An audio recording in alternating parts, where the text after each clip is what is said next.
For that.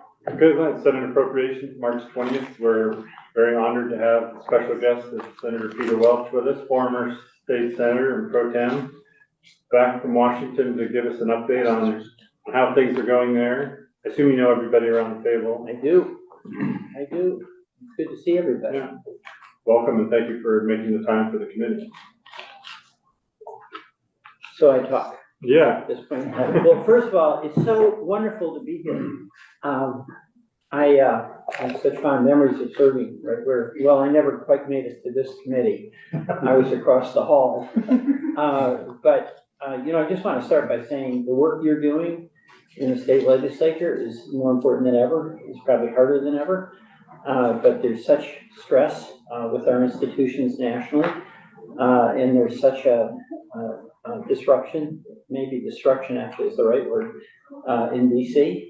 And it's creating an immense amount of uncertainty. I was mentioning before we got started that the hardest job in my office literally is answering the phone because Vermonters are calling up and saying, Peter, can't you do something? And it's folks who are getting laid off from Social Security, right? Veterans who've been fired. We've got a lot of USAID organizations here in Vermont that have been servicing contracts, feeding people, vaccinating people, and they've all been fired, laid off. It's astonishing. So even if you're not in the direct line of fire, what I'm seeing from Vermonters is that they just don't understand how this is happening. The wholesale agencies today, this afternoon, I guess the Department of Education is going to be zeroed out. So it's a very, very it's a very difficult time because it's not in a way on the level. If you're dealing with a tough budget and you know that reluctantly you've got to take a look at programs and see if you can save some money by making some adjustments, you plan first. You look at it first. You see what the functions are. How are we meeting those functions? Are there some functions that we actually don't need? I mean, it's what a business would do, So you would start with the assessment, you develop a plan, and then act. And the actions might be disruptive, it might be difficult, but they'd be implemented according to a plan. And what's happening in DC, literally, is that DOJ is coming in, and they're basically getting the list of people who work in organization. And then it's almost randomly sending out emails telling folks they've been fired. A lot of these emails will say because of your bad performance, but they're received by people who literally in that same week got a very positive performance. So it's not an on the level approach here. On the level would be taking a look, having a plan, and then implementing it. This is where it really does appear to me that there's a goal to get a body count. The more people we can fire, the quicker we can fire them, the more we're going to be able to claim savings. And what's so dangerous about that, well, there's two things. Number one, there's a cruelty that is part of that. And I just think that any of us in public office, the last thing we should ever condone is having the implementation of programs that are done in a cruel way to the people who've been working hard. And that's not to say layoffs sometimes, they'll have to happen. But it's got to be a plan, it's got to be respectful. This is just a kind of wholesale disruption. And this can filter back down here. We're losing folks in Social Security, we lost folks in the Department of Agriculture, and where we've had tremendous Vermonters working in these positions that have helped our farmers. I am amazed at the number of veterans that have been fired, about 7,000 already around the country, and again, without any due process whatsoever. And this is not going to stop, all right? This is clearly the administration is full speed ahead on this. And they've got a new kind of Congress in the House where the CR debate that we've been having, the issue, the question of whether we should have voted for that, which would have just kept the lights on for a while, or actually to the end of the year, or had a shutdown. Those are two horrible choices. You know, a continuing resolution is what Congress has been doing in recent years because of the deadlock and our inability to get to a budget. You know, you guys have to pass that budget. Hard as it is, you have to do it. Well, we have the same responsibility, and we haven't been meeting it because of the divisions. So the continuing resolution is the last gasp, where basically it's a standstill agreement. You keep the spending from last year, and you keep the line items the same as the last year. What happened in this CR is that there were significant cuts, but also a delegation of authority to the executive to decide to move money from line item A to line item B. So you had cuts and then a transfer of authority. So it would be as if you, as a committee, both Republicans and Democrats on the committee, gave up the constitutional authority and responsibility that you have about spending. And that's a profoundly important element in the checks and balances. You're ceding your legislative authority to the executive. And that was the major reason I voted no, because I was absolutely good. Thank you for voting no. Well, I'm just gonna argue against myself for a minute, but thank you. It was about the checks and balances for me. You just can't, as a legislature, abdicate the constitutional role that you play. And it's the same for you as it is for us in the House and Senate down there. But obviously, a shutdown is also something that would be really damaging, and that would cause a lot of pain. And I was apprehensive about that. So I was a clear no vote, but it was with a lot of humility, because while I came to the judgment it was better to stand and fight on this constitutional question and what's been happening, I also had a lot of apprehension about the consequences of a shutdown, because it would have then given a lot more power to Musk and Doge and the president under emergency authority to basically pick and choose, pick programs they wanted and destroy programs they didn't. So that was a close call. But the dilemma is that that approach that the president's taking about really dismantling or destroying agencies is in full swing unabated. The thing that's going to be, so that'll affect you somewhat indirectly, program to program. I mean, losing these good staff like in the Department of Agriculture, Rural Development, that hurts. The $1.5 million that just got taken out of the program with the money that came to Vermont to help our vegetable farmers, our small farmers, feed. The summer program. Pardon me? The summer program. That's right. That's really helpful to our farmers. It's really helpful to the nutrition programs that you have. It was interesting, Richard Nelson, who was really upset about that. So I'm just starting to see as the reality of some of these things become clear, then the abstract debate about whether we need disruption or not gets more concrete into, wait a minute, we want to feed the kids, right? So I think as we learn about these details in a very specific way, it's going to let all of us have some evaluation about whether this is something we think is good or bad. For us, in my view, it's going to be very bad. The issue that is going to be profoundly important for Vermont, as it is the rest of the country, is going to be Medicaid. And this is very serious, and I don't know how this is going to come out, but it is absolutely the goal of the president to have this tax cut extended. It's $4.7 trillion, okay? They want to, quote, pay for it. And the way it works is that they're going to try to do this by reconciliation, which means it's really consequential in the Senate because we lose the 60 vote and have to just be on a bare majority. But in the reconciliation that the House is working on, they would extend these tax cuts and expand them. the cost would be 4.7 trillion. And they direct the relevant jurisdictional committees to come up with an amount of savings. And the Committee on Energy and Commerce, which I served in all the time, almost all the time I was in the House, has responsibility for Medicaid and Medicaid. And the directive to that committee is to come up with $880 billion in savings, all right? That can't be done without getting most of it from Medicaid. It's where the money is, all right? So that would have an incredible impact on everybody across the country, because almost every state has some Medicaid. Some states have Medicaid expansion.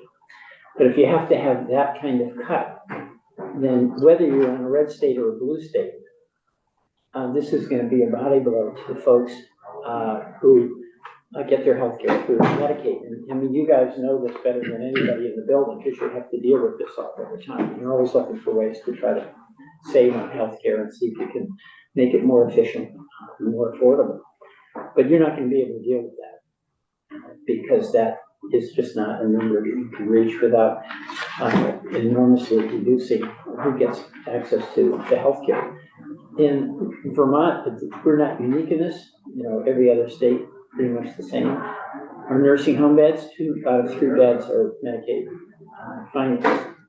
So we're going to have seniors being thrown out of these homes, and that's going to happen around the country. I'm on the finance committee now. Like when I was over there, the chair's not as tough on me as Ann Cummings was, but that'll be going through the finance committee. So there's going to be united opposition on our part. And what I'm trying to do, quite frankly, is talk to some of my Republican colleagues. Because right now, you know, the president has an enormous amount of influence over what happens in the House and to a significant degree in the Senate. But at a certain point, the impact on the people in the state you represent is inescapable. So, you know, we were on the floor defending Medicaid.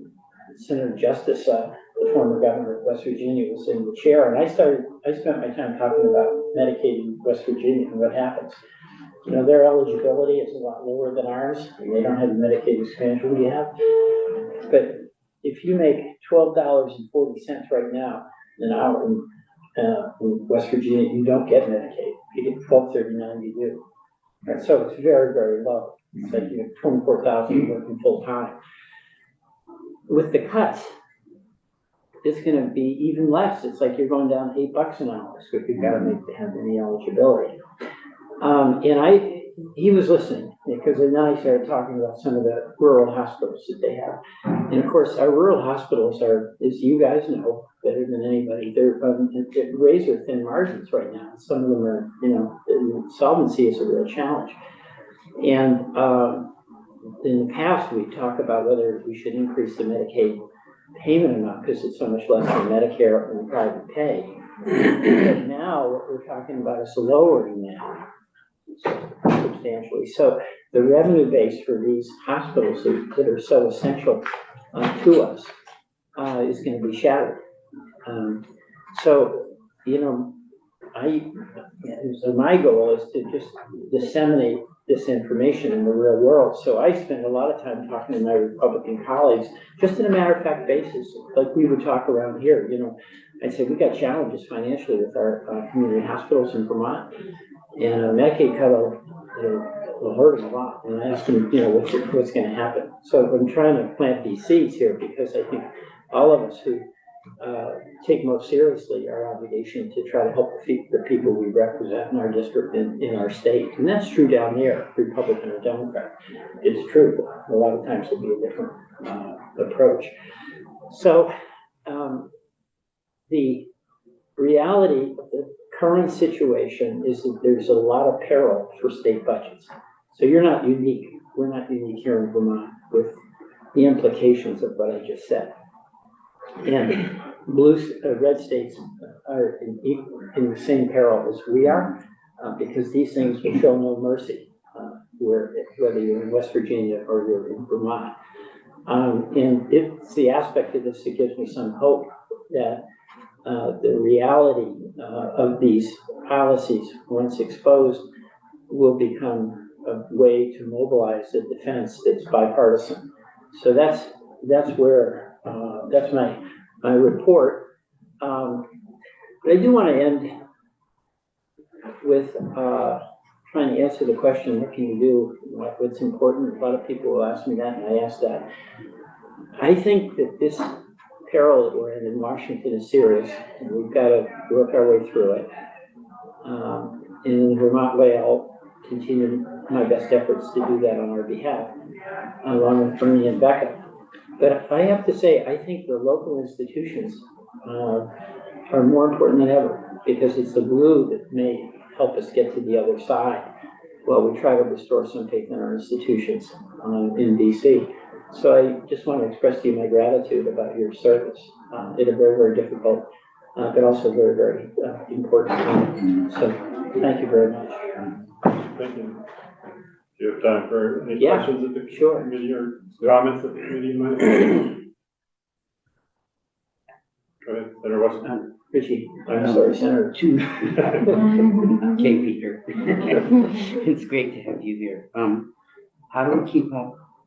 How do we keep up with what the information is coming out? And because we're going to have to make decisions here in April and in May, we're going to have to put together budgets. And how do we keep up in that? I'm on an FQHC board that we can barely make payroll now. Right. And we get an enhanced Medicaid rate, and most of the primary care in the state is through that. How do we make decisions within our own budget? Yeah. From what you're saying to me, what I would say is we're going to have to hunker down and make sure that we make sure direct services to people are most important to us. But we need information about what looks most likely. Right. Well, first of all, any information we have, Rebecca, is available. And, you've been in touch, right? Yeah. So I know Catherine and Trent Fiscal are staying on top of it and are in touch with us, and we'll get the information to you. Having said that, there's going to be a level of uncertainty that you're just going to have to deal with, because we can give you the information we have as soon as we have it, but it's not as soon as you need it. Okay, that's the dilemma that we have. I would just say that in transportation we've got printouts from our agency, and that these are the things that look kind of safe. These are the things that are definitely on hold. Right. In Medicaid, that on a periodic basis, will be important. Right. So I can't give you the speed and certainty that you're entitled to, but we'll give you whatever information we have. The bottom line here, this is a political battle, right? There's a real dispute in Congress about tax cut versus Medicaid, tax cut versus services, tax cut designed for the middle class versus a tax cut that's very generous to very wealthy people and multinational corporations. Those are, you have to deal with these tax questions in the Senate. Who gets it? What can you afford? How do you do it? What's good for the economy? All those things. But what's very clear here is that this tax cut proposal is intended to be a vehicle by which programs can be cut. And the appeal to some of the folks who want to radically deconstruct government is that they can give the money away and starve the beast, as they would see it. So there's a unitary approach here from the perspective of somebody who thinks that the best thing we can do for the American people is have very high-end tax cuts, because that somehow will make the economy better. All right. So that's a debate, but you've got a lot of folks on the other side of that debate than I am.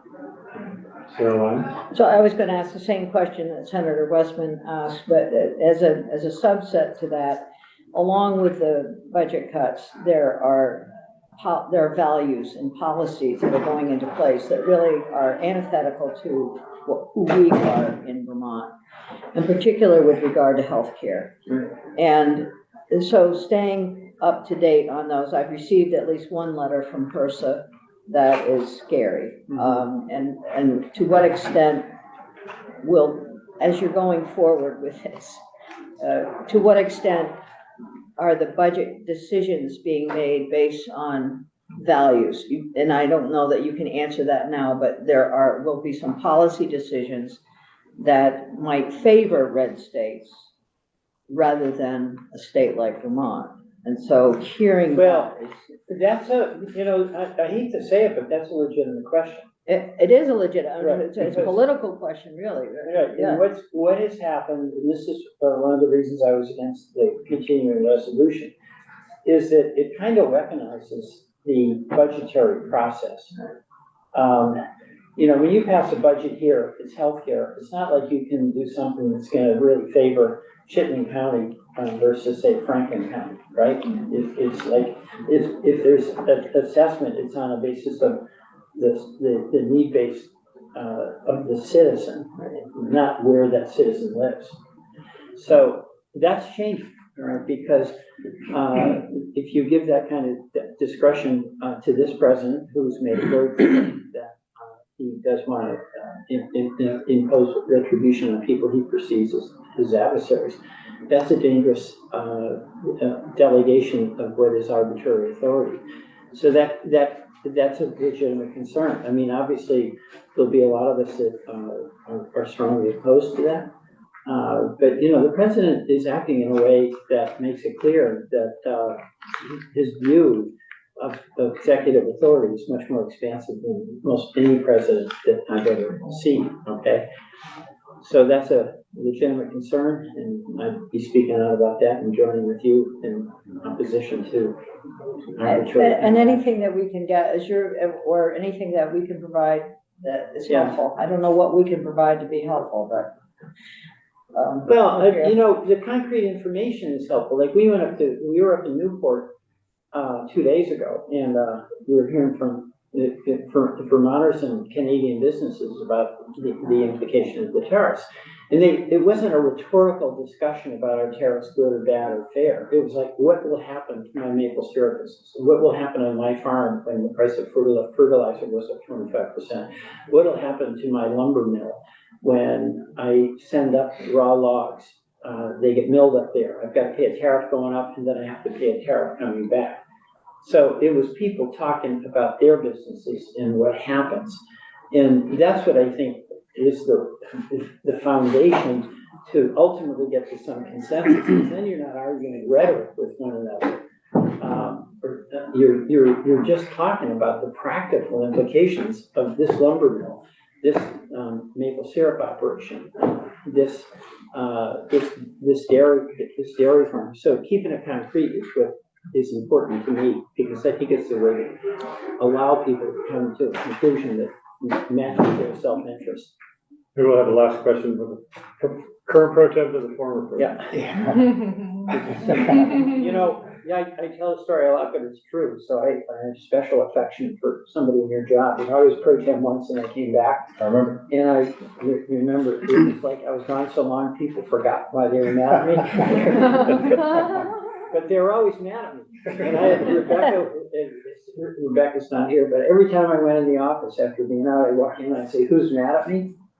And there was always an answer. I think that's highly ironic, because these days, everybody talks to me about the great Peter Welch. Why can't you be more like Peter? So, You just gotta go away a while. so that we can miss you. So I just wanted to pop us off the current moment and look 2 years down the road.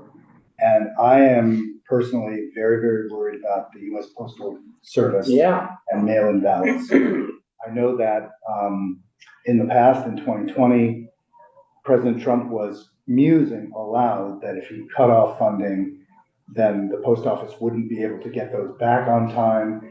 So I'm just worried about an attempt to destabilize the post office and specifically to target, mail-in ballots. You should be. Yeah. Okay, I mean, what's going on in Washington is really, really staggering to me. There was the president has not acknowledged he lost the 2020 election. Right. Okay? And, that's fundamental. Just third time. Okay? And there's this theory of the unitary executive that I thought was abstract, but it's real, being played out, where there's a view that the president is in charge of everything. But you just saw the decision by the judge on some of those flights, taking people out. There is a move in the House of Representatives to impeach those judges. Yeah. Okay, so there are many of my colleagues in the House who are now saying that if the judge rules against the president, that judge should be impeached. There's a bill that's been introduced, a resolution that will to support President Trump having a third term. Right? So this is not idle talk anymore. And by the way, also, even this 51st state with Canada, which is incredibly insulting, obviously, to Canada, that's real. You know, my experience with the way the president rolls things out is he says something in an offhand manner that's pretty provocative. It gets kind of dismissed, but then other people come and validate and say, well, we do need it for national security or whatever the reason is.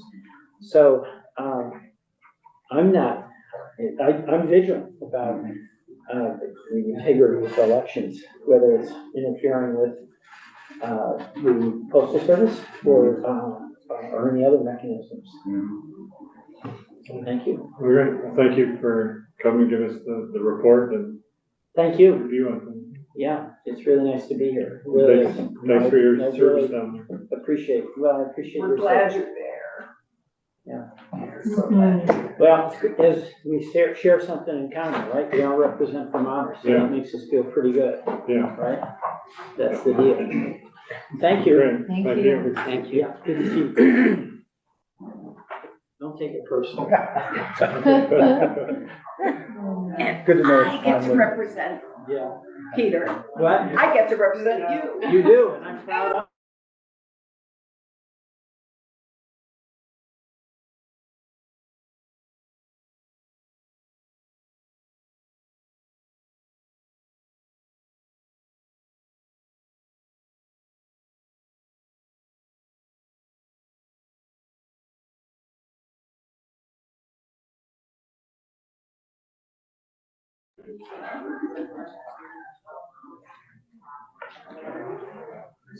Is it something I did?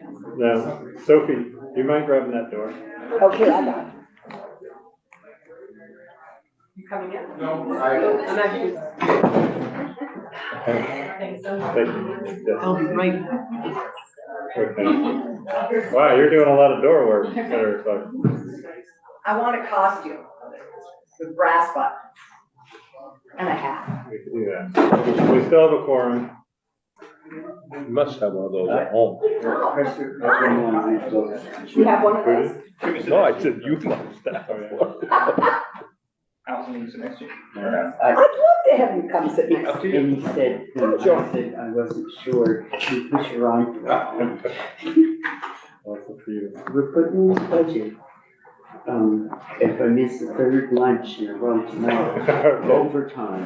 You get your lunch. Okay, we can. What are we needed? Yeah, I need it. Okay. This is So- my last backup. Elle, I want you. Yes, you were here on time. Thank you for doing that. So we're taking up S-122, and we have Senator Clarkson from the Economic Development House and Joint Affairs Committee to talk to us about S-122 And and blood counts. my Yes. trusty partner, our trusty partner in crime, Rick Sagel. Good afternoon. Senator Appropriations, it's great to be here. I'm Allison Clarkson. I am the current chair of Senate Economic Development, Housing and General Affairs.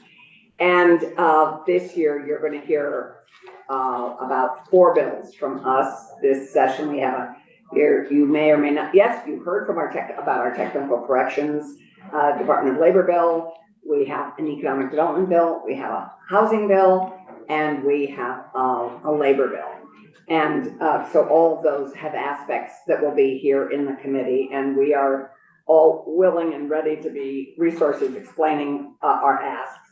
And we appreciate that many of our asks, at least the monetary pieces, will be up on the wall for a bit. But we would ask you to consider the value of keeping them in the bill because, I mean, not the money necessarily, but the things themselves. So this year's Senate Economic Development Bill primarily focuses on increasing support for our small business sector. House Commerce and Senate Economic Development had a really terrific and illuminating joint hearing on issues concerning small businesses in Vermont.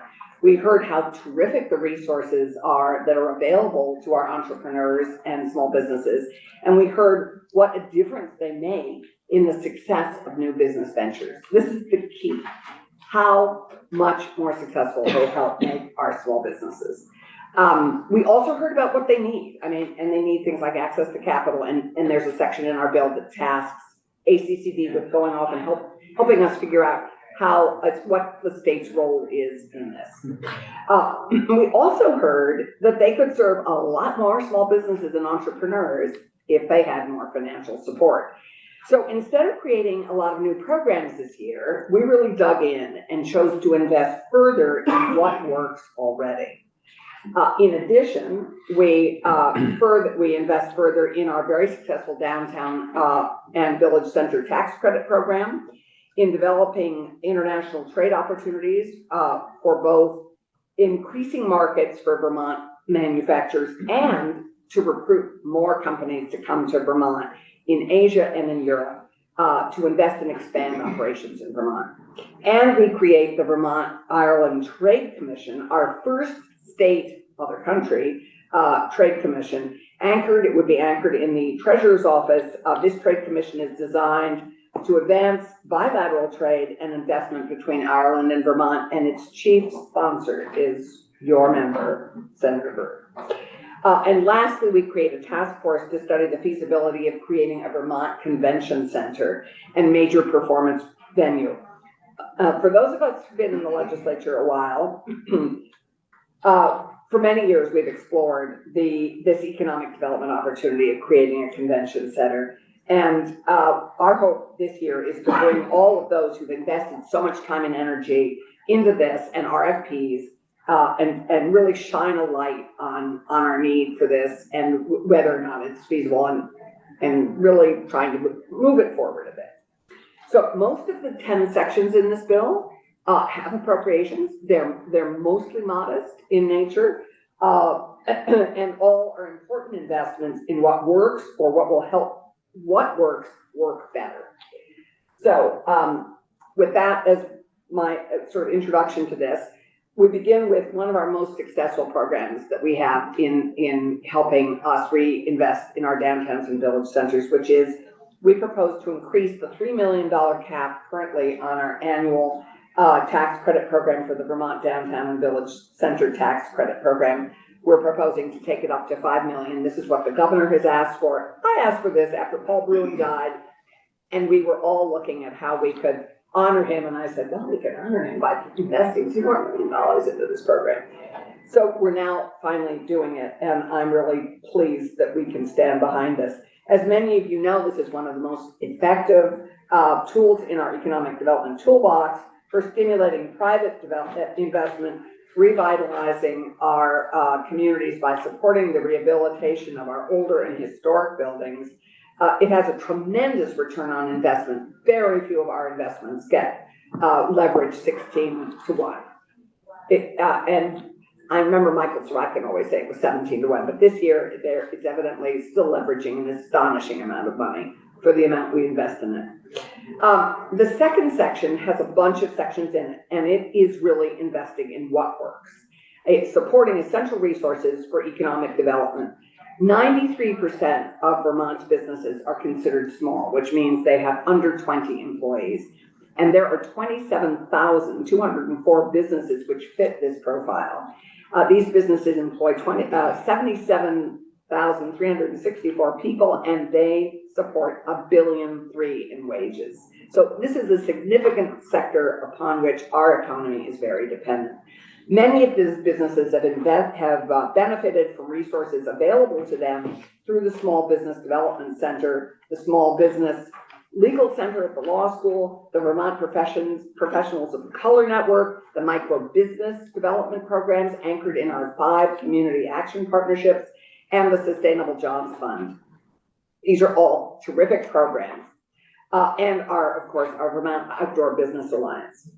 So I'd like to just quickly run through the asks in this section, because there are, let's see, 1, 2, 3, 4, 5, 6 sections of section 2. So the first one just appropriates $300,000 to the Department of Economic Development to then subcontract down to the law school to support the Small Business Law Center. This has been an amazing program that was just after COVID, to give 10 free hours of legal advice to small businesses. And this has made a huge difference to a number of businesses, and we have all that back up if and when you need it. But I'm trying to do high level as we go through this. Section B appropriates $350,000 from the general fund to the Department of Economic Development to support the Vermont Professionals of Color Network in its critical workforce and business development services. It provides to BIPOC businesses in our communities. And I was having dinner at Folk Capital the other night. They're one of the businesses that they have worked really closely with and rave about their work. The governor had 200. The governor has 2, yes, and we have that, and Patrick can go through that with you. We did that for our committee to because there are members of our committee who were concerned about spending anything more than the governor had requested. And so this is a program that is already embedded in the governor's budget.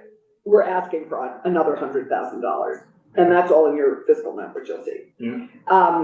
The third one asks for an additional $300,000 in addition to the state's investment of $388,000 to the Small Business Development Center. This is Linda Rossi's shop, which is just incredible. And this is a request to support an additional 200 Vermonters who are able to get no fee one-on-one advising through the center. And just to give you a notion, their budget's only $1 million, just over $1 million, which I was surprised to learn how modest it is. And they currently have 6.5 business advisors. I'm sure you've heard from them on their own. The fiscal note is 688, and you said it is 688. 388,000 is already appropriated. They have a federal, and we're asking for another 300,000 so that they can serve 200 more Vermont. Like it's in their base budget, or what do you mean it's our? I don't know. That's your job. Okay. I don't, and Patrick can probably tell you. Okay. Is it base? I don't know. I have a whole chart on the Roger Lady does. Okay.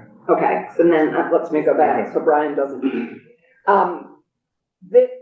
Their investments have enabled so much new capital. $10.7 million in new capital has been obtained for this. 25 new businesses in the last year started and 239 jobs created. This is an astonishing program, which generated $1.42 million in tax revenue in 1 year for every dollar. Oh, sorry, $1.42 for every dollar spent. So it's not quite, it doesn't leverage as much money as downtown, but quite a bit. Again, we're supporting something that works well and that has great results and big success for the people that are involved. So anyway, we are very impressed by them. This also appropriates $100,000 from the general fund to the Sustainable Jobs Fund to pass through to support Vermonters who want to start, acquire, or grow a business. These funds, sorry, a wrong one. This is the proposal to create a resource guide. One of the things they asked for in our Small Business Wednesday was that the small businesses really need a resource guide that would help these entities access events, grants, programs, resource opportunities like the ones that all of them provide, and educational content through an interactive website. So that is one of the big asks from the small business community to create this. The next section, Section E, appropriates $581,000 from the general fund to the Office of Economic Opportunity to support the microbusiness initiative that is run through the Vermont Community Action Partnership. Microbusinesses are our smallest startups. These are businesses that are new Americans, are refugees, are very vulnerable, super low income people. Switchback is its most famous brand of what has been started through microbusiness, but microbusinesses started with just often, less than $5,000. These are businesses. This is lawn repair, lawn businesses, sewing businesses, house cleaning businesses. These are and they provide a lot of advice and counsel with very low income Vermonters and Vermonters that we want to have earning their own way and really feeling empowered by with their skills and talents. So this is an additional $87,000 ask. There is the 493 is already in the governor's budget. But this is an additional ask to help, because this is 5 agencies that are doing this. So we used to do $1 million, and it's now been cut down, sadly, quite a bit, almost by half.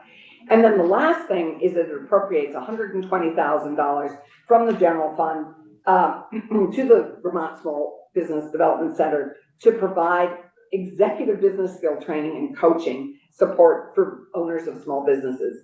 One of the biggest needs we have is really getting businesses launched with all the resources and wise counseling that they can get. I keep thinking, as we also do labor in our committee, that we would be reducing so many of the labor asks that we get if we had owners of our small entrepreneurial shops better trained about how to manage people, money, and resources. So, and then the bill, Section 3, increases the funding to the Vermont Arts Council. We carry the water because it's the creative economy. So we're carrying the water for their ask in this bill. But they, as you know, have a federal requirement to match dollar for dollar the money that they get. This year, that's $1,017,800 to match the federal increase. And this year, they are asking for another $120,000 to set up as a one-time appropriation to support our film and media industry. They came in and explained. Oh, okay, great, terrific. So this is a workforce development issue, and in addition, as you know, we all have a film commission. When I was on Ways and Means, we chose to dissolve it. We do not support our film and media and TV world here in Vermont, and it's a burgeoning one. It is growing.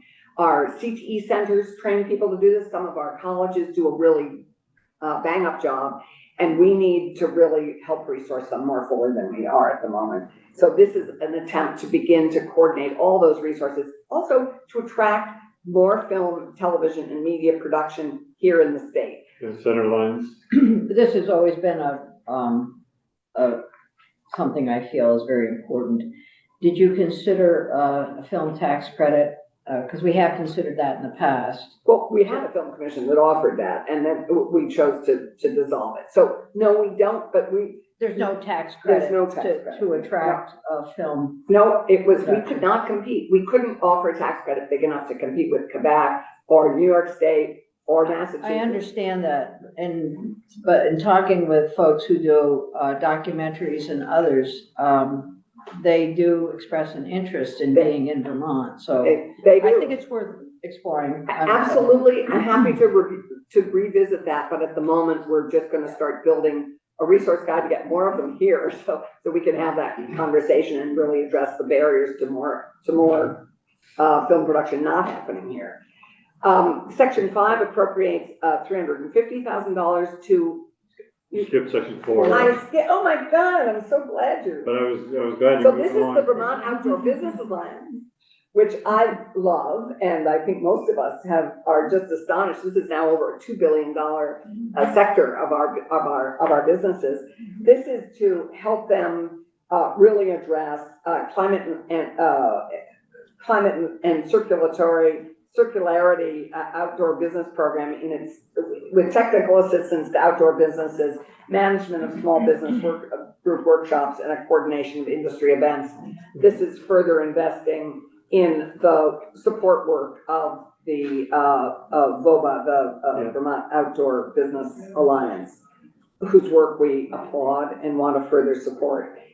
Section 5 is a $350,000 investment that the governor has asked for to expand we have a very successful trade office in Quebec that has produced a lot of both new businesses coming in and investing in Vermont, and more jobs in Vermont, and more trade. And of course, this is a challenge at this moment federally, as we've just heard from Peter. But this takes the success of that, working with a consultant, to develop business partnerships in Europe and Asia. So we have a very successful one set up. I think the contract's through 26 in Quebec.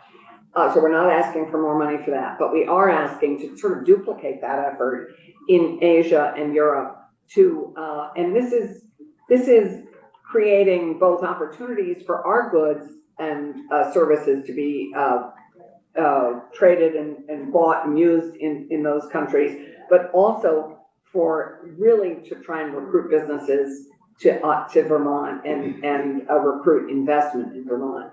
So that is also in the governor's budget. You know about the Ireland Trade Commission? The Ireland Trade Commission, where is Phil? Yeah. This is the first trade commission of its type that we're proposing to set up, and we're going to try and use it as a model for other countries, and particularly with the Fed's position on trade at the moment, we're very eager to try this. This is designed to advance bilateral trade and investment between Vermont and Ireland. It's a 10-person commission. It was very important to us that we not have any notion of impropriety, that this is not just a boondoggle for people to go take trips to Ireland. This is really a group of people really focused on how we can build our business relationship with Ireland. And as a result, we initially had the ability to raise private money to pay for the commissioners and to pay for any expense. Good. We decided to make it really like any other commission or task force in Vermont, where the legislators are paid and the normal per diem is applied. And that the private money that might be raised would only be raised for administrative expenses. This will be housed in the treasurer's office, and if the treasurer is willing to take it on and is willing to help make achieve success. It's set for repeal and review in 2030.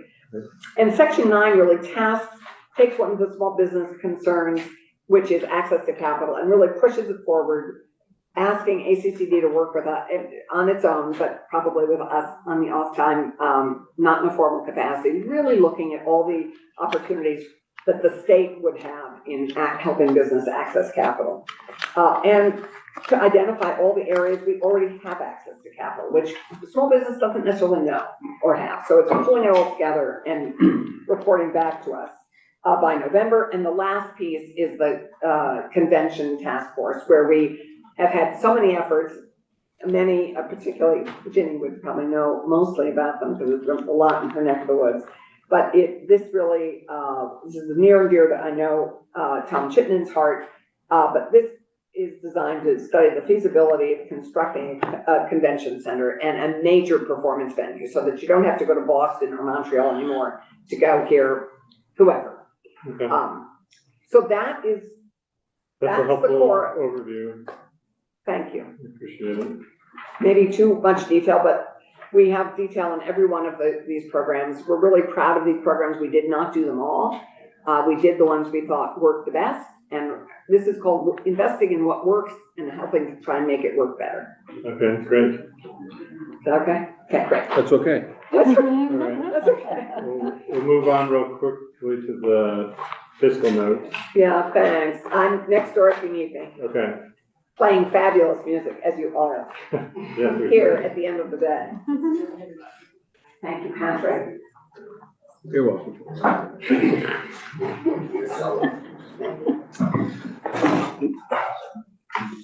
All right, so I am Patrick Church and I'm a fiscal analyst for the Joint Fiscal Office. I guess I'll start with a question. I have just a couple of pieces I want to talk about in the fiscal note, and then I've got a chart here comparing what's in this bill to what's in the GovRec, what's one time and base. Okay. So Do we have that on our website? I haven't had a chance to send it to Al yet, Okay. but I printed out enough copies. Okay. Um, I think that would be nice to have, yeah. Do you want to start with the chart? Yeah, Okay. Yeah, and then if, because I think Senator Clarkson did a good job of running through all the appropriations, but I think if there's anything you want to highlight in the fiscal note, that would be good to hear. But you could do what you want. Fiscal note? Okay, that's fine. So just first of all, on page 1, section 1, I just want to highlight that, you know, this is a tax, but it is something for you all to think about because it's a tax expenditure, which is basically a way for the state to spend money without appropriating it. And just to give you a sense of how this might affect, you know, looking at the budget now, moving into the future. So Tom and Jeff, their consensus forecast, which you use as your reference point for building the budget, right? They do that based on current law. So anything that you're contemplating for the budget for the coming year is fine with respect to this credit. When they release the coming forecast for next year, if this goes through, it'd be current law. And really all it just means is fewer resources for you to have to appropriate. And your 2 million is your estimate. So that's the cap. This is kind of a little bit of a funky one where it's not like the child tax credit where we get immediate returns on it right away. It pops up right away. There's a lag between when the credits are issued to developers. There's a lag between that and when they sell it to an insurance company or a bank. And then there's a further lag between that and when the project is finished and they can claim it. So regardless of that, you're still estimating $2 million. yeah, I mean, as a form of accounting, if you've accounted for it in 1 year's budget, when it gets claimed in the future, you will have already taken care of that. Okay. And then the other piece is sort of jumping all the way to the third page. I just wanted to highlight that in section 6 with the Vermont Ireland Trade Commission, we're estimating an annual per diem expense there of about $13,000. That's not something that's appropriated for in the bill. And then further in section 10, that's the convention task force.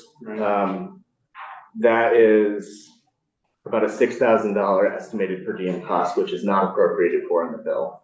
So you'll just have to think about if you need to set some money aside for that, if you can accommodate it within the legislative budget and sort of where that fits. But there are some costs. And what's a little unique is with the Trade Commission, because it sunsets in 2030, those are annual per diem costs that'll need to be accounted for. So those were just the pieces from the fiscal note I wanted to talk about. Okay. If you all have this chart in front of you, there's 3 columns to sort of pay, or 4, I guess, to pay attention to specifically. There's the GovRec, the bill appropriation, the difference, and then whether that, you know, the appropriation in the GovRec is based on one time. So amongst all these programs, you can see that the GovRec included about $2.6 million worth of appropriations for these programs. You'll see in instances that there are several of these programs that were not included in the GovRec, right? The bill, this particular bill in front of you, those fall under the bill appropriation, which Senator Clarkson just ran through for you, and then you have the difference. So this bill appropriates about $3.9 million. That's about 1.3 million different from what the governor's recommendation for these programs included. And I'll just highlight that in section 2C, where you had the Small Business Development Center, that's a base appropriation in the GovRec, so that would be an increase in the base. In 2E, for the Office of Economic Opportunity, This was an increase of about $87,000 above what the GovRec had, and that is also in the base.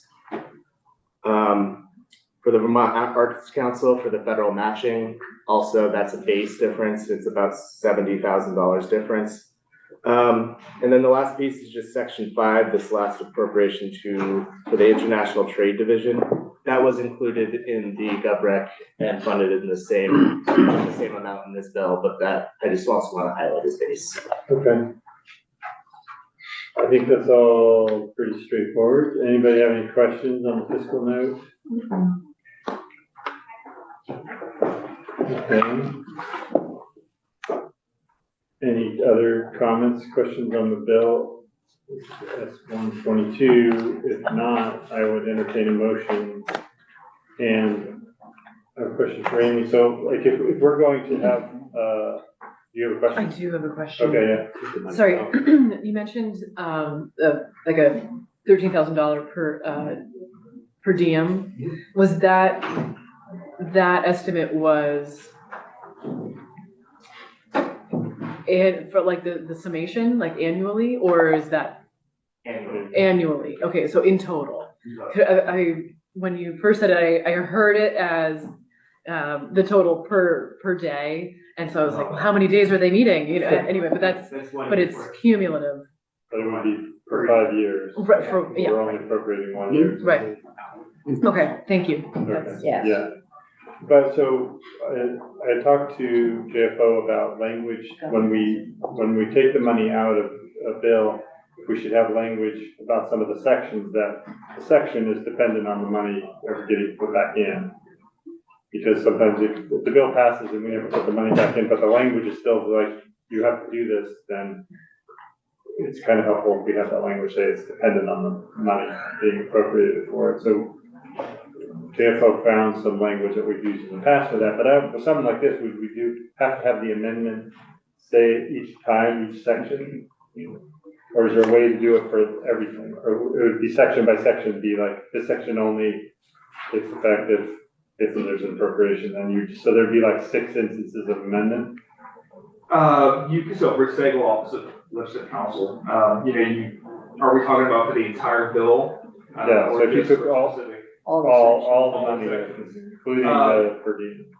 You could probably do one additional section and say sections 1 through 10 of the SACT, whatever language had, not some language yet, but shall, you have language with you.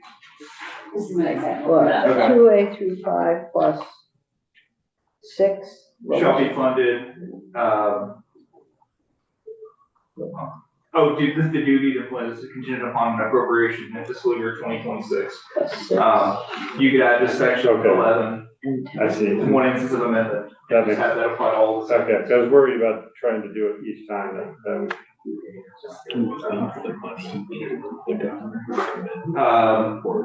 So the per diems, I can look at that and see for the trade commission and for the task force.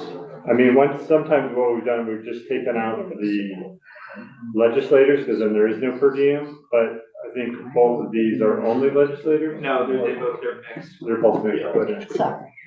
So, yeah, I guess we would just take out those sections. Probably have to be another instance of amendment to strike those sections where there's per diems for legislators. That could be the best way, there might be another way, but I know your intent. Yeah, so is there a motion that somebody wants to do? So moved. Okay, so moved. Add section 11 that removes the funding, and so that the funding would be contingent on the budget process. And then also, 122. Positions. there's no positions, there's Right. funding for. Base and one-time both. So it's, the way I heard the amendment being made is that it would be for a new section saying that any section where there's an appropriation, that whole section is dependent on appropriation being made in the future in this fiscal year budget. And also that the per diems in those sections, since they're not appropriated, that those sections would be stricken. not the whole section, but The contingent. the language about per diems being offered to the members. Right. That makes sense? So there, I would just say that if for some reason that funding is not made, those, for example, the Vermont Trade Commission, they would still meet, the commission is still created. Yeah, They just wouldn't get they reimbursed. would just get any per diems, yeah. So when people get appointed, they could decide whether they want to be on it or not. Yeah, Senator Norris. No, I don't want to be on it. Too late. So, this, once again, we're going to move the bill without any appropriations in it. But when it comes back for discussion, we'll discuss the difference between the line items the governors recommend and the actual bill appropriation itself. Yeah. Yeah, Okay, thank you. yeah. And part of the whole budget process would be, we'll have a list of all the bills that we've taken money out of. We would look at those things and say, okay, on this list, which one of these things do we want to put into the budget? But we'll have all the bills when we do that, or all the bills that we have at the time, so that we're not giving preference to the ones we got first. So is Ledge Council clear on that? Do you have a question, Senator Watson? I do, wondering if we add this extra section that says that the sections are not, they don't go into effect unless the money is added. I'm just thinking about the Trade Commission, if we want that to be established. Well, the Trade Commission Is that and the separate? Convention Center, since they're not appropriations, there wouldn't be, those two sections wouldn't meet that. Okay, so those still get created. They have. Regardless. The per diems would be taken out, but they would still exist, but the other sections, it would have like this language that basically doesn't say that they don't take effect, but just to be implemented, they would need the money, I guess. I don't know if that language would allow somebody to implement it without the money, like. Right. So what I may do, is say the sections 1 through whatever they are, 1 through 5, comma, because also that includes the repeal of the Trade Commission. So we probably want to pick and choose the specific sections that are appropriated, which would be 2, 3, 4, I'm sorry, 1, 1, 2, 3, 4, 5, and then 10, 9, 10? 6 and 10 are the. Yeah. 6 and 10. Yeah. Okay. Those are upon funding, taken effect. And if there's some way some of the other sections could still take place without the money, I guess I'm not opposed to that. You know, like if they still want to create, you know, something, but would not have the money, I guess that would be okay. Yes. Yeah, so that was the point, you know, it could be that the Chamber of Commerce might want to fund that convention center, because it's been an issue right along for many businesses. I wouldn't say it's eliminated, contingent on funding, period. Mr. Chair, if you can give me an hour, I can come back and maybe then you can vote on it. Okay. Once you see the language, this is Yeah. maybe a bit more complex than we thought. Okay, yeah. Okay. So we'll be around, so we'll wait till you come back. Okay, sounds good. Thank you. Thank you. But you brought up a good point. Do we need permission? Finally. Do we, no, you do it all the time. But, sometimes it's time, do we need to, create a permission if, say, the Chamber of Commerce or a private organization was gonna support something that is state generated? Do we need permission to let them do that? It already lets them raise private funds. That's for the Ireland Trade Commission, for the Convention Center. It does. It already does say that. allow them the ability to do The that? Trade Commission bill. I would assume the chamber could still, But would we want to be just clear about that? Would be these other, appropriations, like the small business area, and still, these things already exist. For the most part, you do have a database, specific funding for a database to be created for the film database thing. I think this is mainly about just the section 10, the Convention Center. Yeah. So just like, if they want to do, if we don't fund the per diems and the Convention Center, task force still wants to happen and the chamber wants to pay for it, could they just pay for it, or do we need language that says? I'd worry about the legislators on the commission, on the task force, getting paid by the Okay, chamber. yeah. Why don't we My just word. say that if we can raise private funds, they can be Right. spent on? Good time. You should be worried. Thank you too. Potential ethical issues that could come up there. It cannot give you a yes or no answer to that. Okay. Right now. Why wouldn't we just say that if we can raise private funds to do the whole function, we would do it? I mean, the only cost is the per diems. Right. Do we want to raise private funds for per diems? I think it complicates it too much. Yeah, Well, then don't do it. okay, we won't do it. There was one good idea and one bad idea. Okay, so, Yes. You're good? I'll see you. Yours is a good idea. okay, awesome, thank Thank you, appreciate it. S-125, Yes. you wanted to pass it?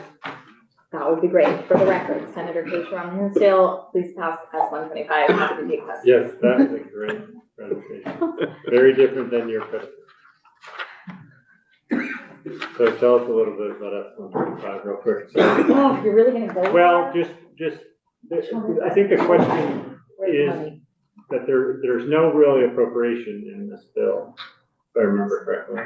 Just like it's a good study. That's what it is. Oh, thank you so much, Sophie, you're saving me. Oh, okay.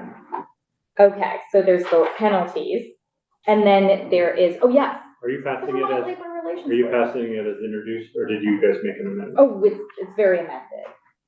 It's a committee bill. Yes. So as Oh, introduced right. is the committee bill. Oh, I'm sorry, yes, It's as amended as committee. yeah. Well, we can amend it. I'm not on my game today, but I feel really strongly about this appropriation. So we have been hearing in our committee for several years that the Vermont Labor Relations Board is inexplicably backed up. Things are taking 1 to 3 years to resolve. I hope Judith Dillon is okay with my characterization of this as she's watching. She is the Labor Relations Board. There is one person. And so she did not ask for money, but when she came to our agricultural workers task force, and we were talking about the potential of creating, getting rid of the prohibition on agricultural workers organizing and opening up a new area of law, that is essentially when we learned that she is minute taker to legal advisor to, staffing a largely volunteer board entirely on her own. She's the only employee. Is she a state employee? Yes. And so the $250,000 would allow her to hire one attorney to And work that with would her. be that also person would be a state employee, I believe so. I don't think we. or would it be a contract? Sophie Zadatny from the Office of Legislative Counsel. I believe the intent was to have it be an in-house lawyer. So currently they have 1.5 FTE. There's a part-time clerk along with Judith Dillon, who's the executive director. And so my understanding is the plan was to hire a full-time attorney to assist Judith Dillon. And then I wasn't clear on whether it was to make the current part-time clerk full-time or to add another part-time clerk.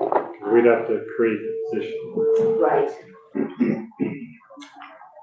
which we would need wording for. Creating a new position. But that could also be fixed in the house. It could. And since they are quasi-judicial, I don't know if they get more ability to make their own decisions If about they're state what they need. employees, then we'd have to create the position. Okay, But there are some people like at VITA or DHFA where we don't have, yeah, So they have the state employees. because they're not state employees, they're not part of the okay. whole number of. Okay. That's a part of it, and the other parts of the bill, Yeah, do you want me to? well, just, what's the main thing happening here?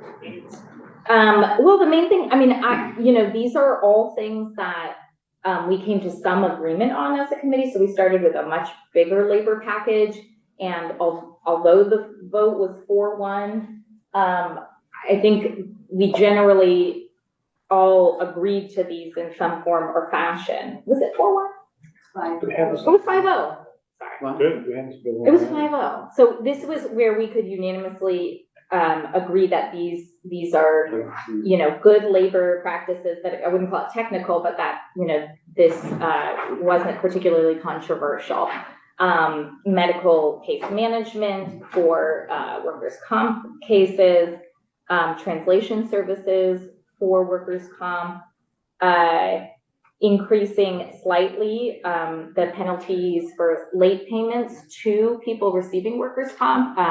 You know, this is a huge lifeline for somebody, and we heard about 62 late payments just from one attorney who works with a lot of workers' comp cases, and 3 late payments in a row, and somebody is, you know, unable to pay their bills, incurring financial costs to themselves. So we felt it was fair that you increase the penalty the more late payments that person receives, because Who pays the penalty? Who pays the penalty? the insurance companies. The insurance companies came in and said, we don't think we do this. Yeah. Hence, we heard about the 62 cases. So it shouldn't cost anything if they're not late to pay people.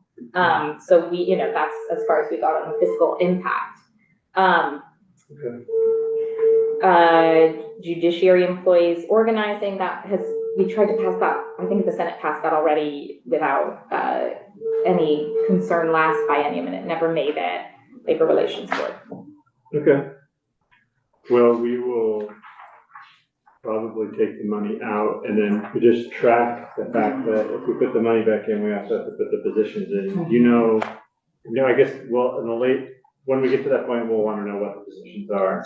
And do they want to transfer one of the part-time to a full-time, or do they want 2 new full-times, or? I mean, with respect, Judith Dillon keeps a very low profile, but I think it's good for us to know about the financial health of our Vermont Labor Relations Board. You know, we just passed a workers' rights amendment. Our Vermont Labor Relations Board is kind of under-resourced. So this, I think, is, you know, might seem generous for a lean budget year, but I think it's worth talking to her about how much she's been doing without any help and how that has necessarily slowed down a lot of labor decisions that people are counting on.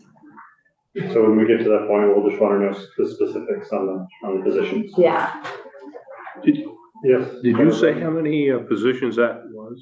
I see the dollar amount. You don't know? 1 or 2. I don't know. This is very vague, but I just seem to remember her talking about one attorney, and then I seem to remember that it was making that part-time person that helps her full-time. So she's not like doing her own calendar and. So it might be 1.5. Okay, Senator Bruce? I was just wondering, is there a plan to amend this on the floor?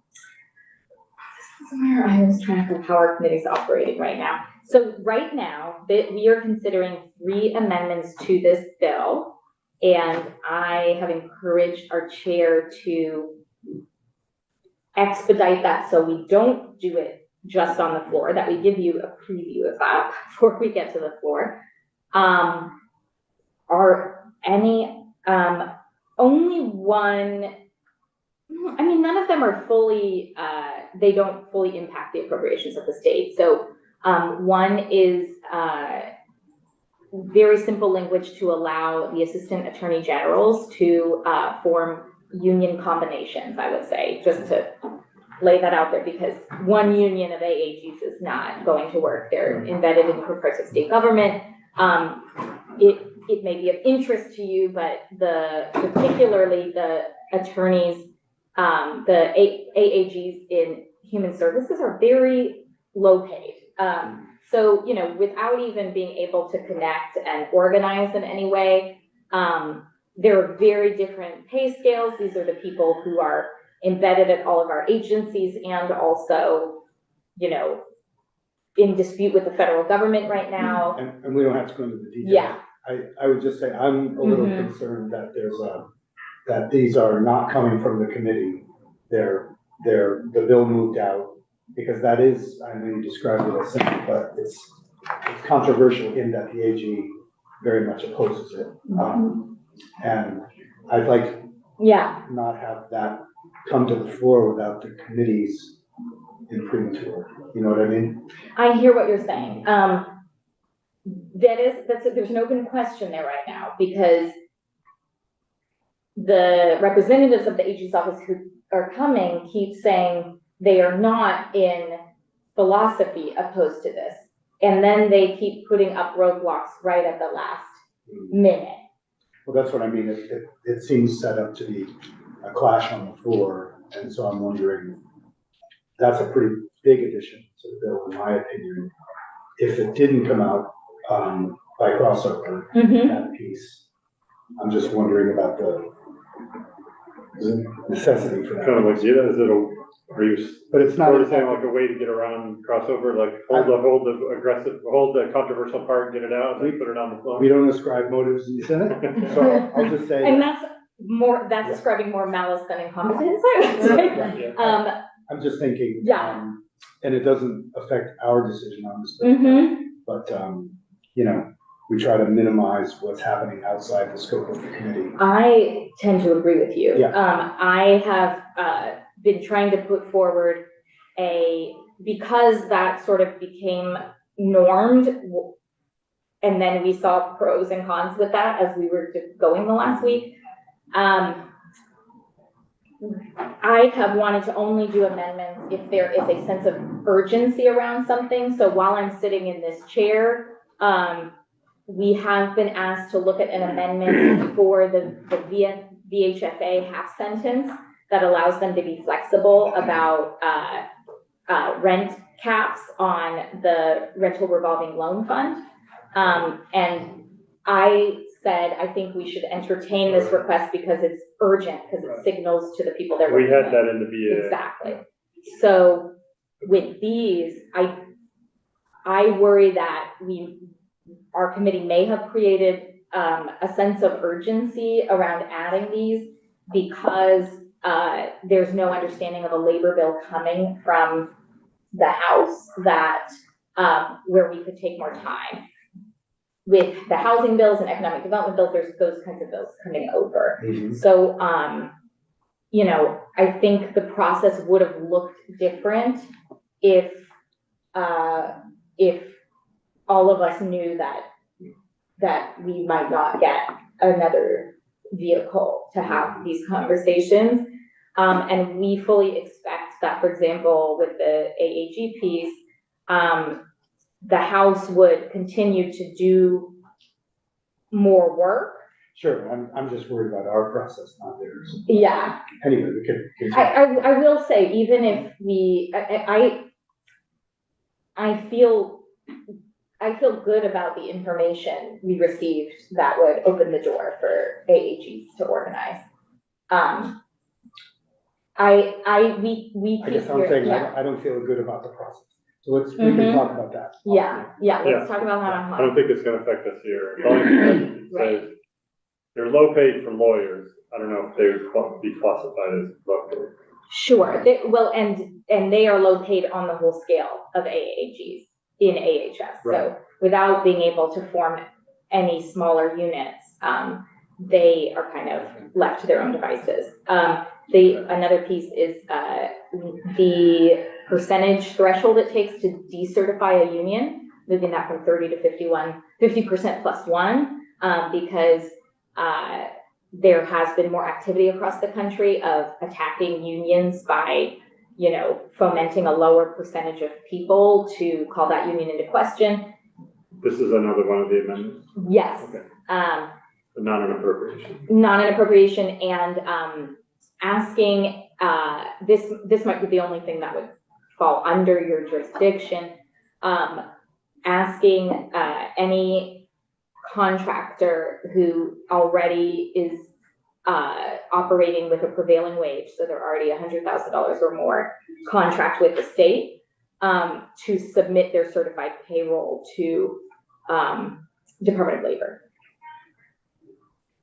Okay, well, we'll look at that when we see it on the floor. Yeah, but I guess, so if the only amendment to the housing bill was the VHFA piece, do you want me to you all know what that is. Yeah, And, yeah, but we already passed it. and you would consider it, would you consider it friendly?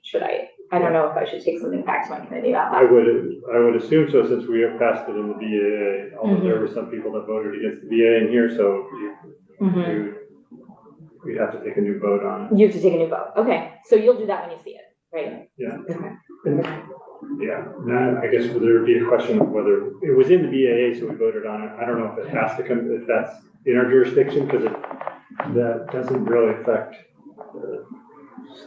revenues, the rate, what they can increase. That's just a policy detail of that loan program. So I don't know if we have to vote on it. Okay, it's ultimately your call. I just didn't want you to be blindsided by that, or for me not to have gotten a straw vote, or. Yeah, we appreciate it. Yeah.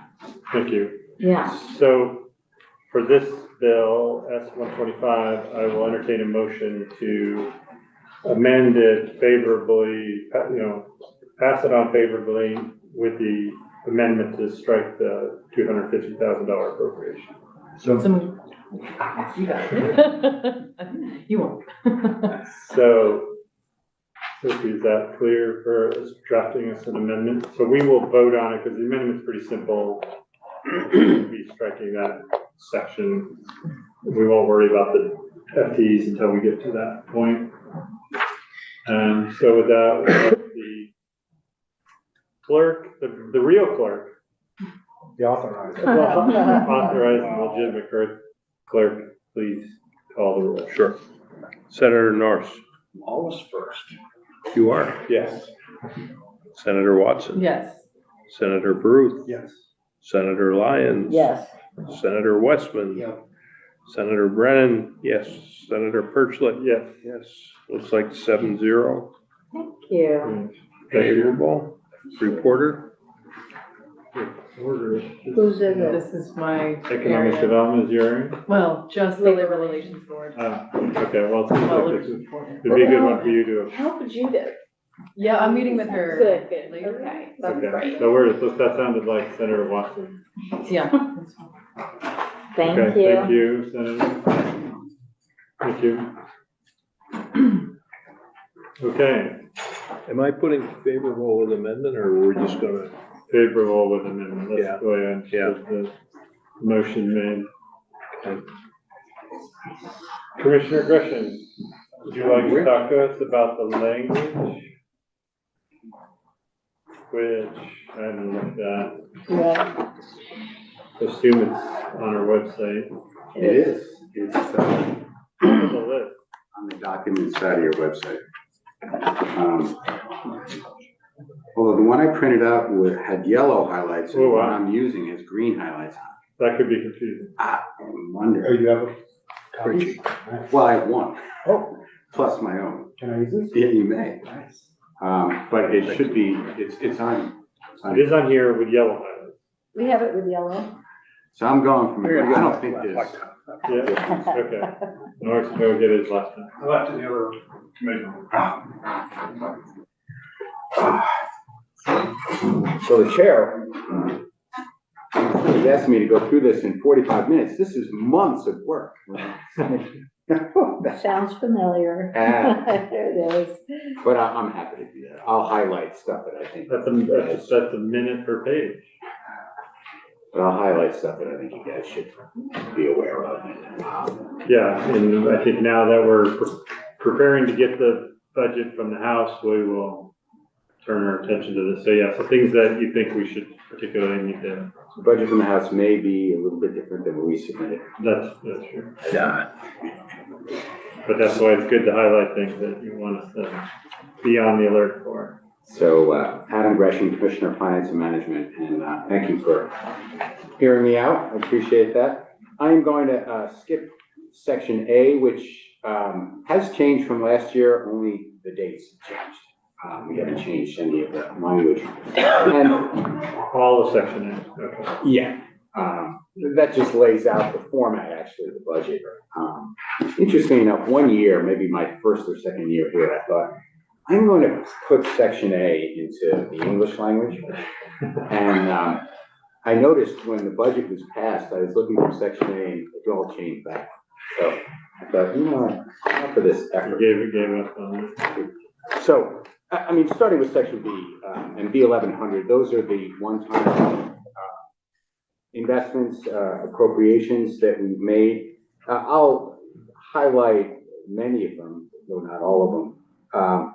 You notice, there's an appeal, for $220,000 to continue a program that would otherwise run out at the end of this year, the IDEAL program, run through the Office of Racial Equity, which IDEAL is Inclusion, Diversity, Equity, Action, and Leadership.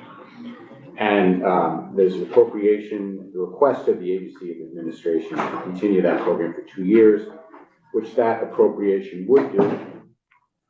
Last year, you may remember, with truly an oversight, we did not fund the Truth and Reconciliation Commission. We're aware that's needs to be funded, so there you see. Is that like a catch-up No, amount, or no. that's like? What happened is I went down to House Appropriations and said, you know, I forgot to do this, here's how we would fund it, and here's the money for it. So we figured it out in the end. So, it wasn't in last year. This year, we're putting it right up there, you know, one time. And then there's $3 million to continue what we call MTAP, which is the Municipal Technical Assistance Program. This was established a couple of years ago, and this really is for small communities. They kind of don't have the bandwidth, or frankly, even the full-time employees that can go after grants, that can follow, you know, various rules and restrictions, fill out applications and the like. So we're giving that some more money. Who manages that money? I can't remember. That's through the Agency of Administration. Okay. You guys actually get the application? Farnham's office. Okay, yeah. No, we would not, but we would, this would be for towns and so on to hire consultants or contractors to do a lot of work if they need to. The next one, section B, is near and dear to my heart, as actually I'm not a classified employee, but we use a classification system called the Willis system. Old Man It's Willis. older than dirt. I mean, this is how employees, the system we use when we hire employees. Old Man Willis has been dead for many years. I think we're one of the few states that still uses the Willis system, if at all. In other words, I'm not sure, I'm not aware of other states, but at one point it was a popular system. I think it was back in the 80s. We're trying to move on. 2 or 3. So DHR has for many years looked at this. The former chair of this committee, I know, was involved at one point too. So this is some money that would, you know, get us off the ground. Does that just get us off the ground? Is this amount to redo the whole reclassification? It's to hire a consultant that will tell us what we need to do and work with us on that. In the following pages, under C, Department of Taxes. So I'll speak at a little bit more length on the $1 million pilot special fund. That's a new fund that we are creating called the Municipal Buyout Reimbursement Program, or a new program we're creating, and it'll be funded with the pilot special fund. And I'll have more to say about that because we actually have the language later on in the bill that creates the program. Okay. Public safety, there's some money for cybersecurity grants. That actually is matched on, I think, a 4 or 5 to 1 basis. So that's about $3 million in total. Also, you'll see some purchase of mobile and portable radio equipment. There's a brother appropriation to Fish and Wildlife for radios also. And our thought is that what we hope to do is have smaller but annual appropriations to create like every 3 years replace radios to keep us up to date. We haven't done that. Where's the Fish and Wildlife? That is further down. D2. D2? Little D2. Little. So anyway, there's also, you'll recall that the TPS. ACO is ending, One Care, and we included some money in the budget as a bridge payment because AHEAD begins in 2027, the ACO ends 2025, so there's this 2026 year between the two of them when if we didn't provide bridge funding, there would be substantially fewer funds and lower payments thus to many providers. which is one of the things the ACO does for us. So we're trying to bridge that gap in payments until we move into the ahead model, which when this budget was written was anticipated to be in 2027. So there's a total of $10 million. A little less than half of that is general fund, the rest is federal funds. For the Department of Health, there's some PCV testing funds. That's actually for the employees at BDH that will operate the system. You'll find a much larger appropriation, $9.5 million, on the following page to DEC, and that's for mitigation and remediation work at the schools themselves. The 480 is for staff. Staff, yeah, and 9.52, so the two of them combined is $10 million. But the staffing is at BDH. And there's also $500,000 to create a pilot recovery campus. And I believe that site is going to be in the Northeast Kingdom, and that's for justice involved individuals that we would be doing this for. You see in the next appropriation, $30.5 million for general assistance. That's to complement an $8 million base appropriation, $8.5 million base appropriation in DCM, general assistance. So the total for emergency housing in fiscal 26, we're saying will be roughly 39. Is that what it is this year, Ben? Sorry? Is that what it is in FY 25? 38, 39? In FY 25, I think the total is, I want to say 45-ish. But under current, this would be to operate under, right? So, and then there's another $2 million for shelter capacity expansion that DCF is asking for. Within corrections, there's an initiative to kind of fit out the Northeast Correctional Facility or to convert part of it, not the whole thing, but part of it for a treatment facility. Yes, from your previous on page 4, on the, what was it, $920,000 for the purchase of general fund, mobile and portable radios. I was told D2 is where the smaller portion of the fish and wildlife comes in. Yeah, I will. And on page 5, there's $80,000 for radios for fish and wildlife. Yes, that is the $80,000 appropriation. So it's not in the D2 then? No, I'm sorry. Okay. That goes with the 920. So there's a total of 10 million. Okay. So there's 920 to public safety, predominantly state police, and there's 80 for, and the disparity there is simply the number of staff who's reading this. Thank you.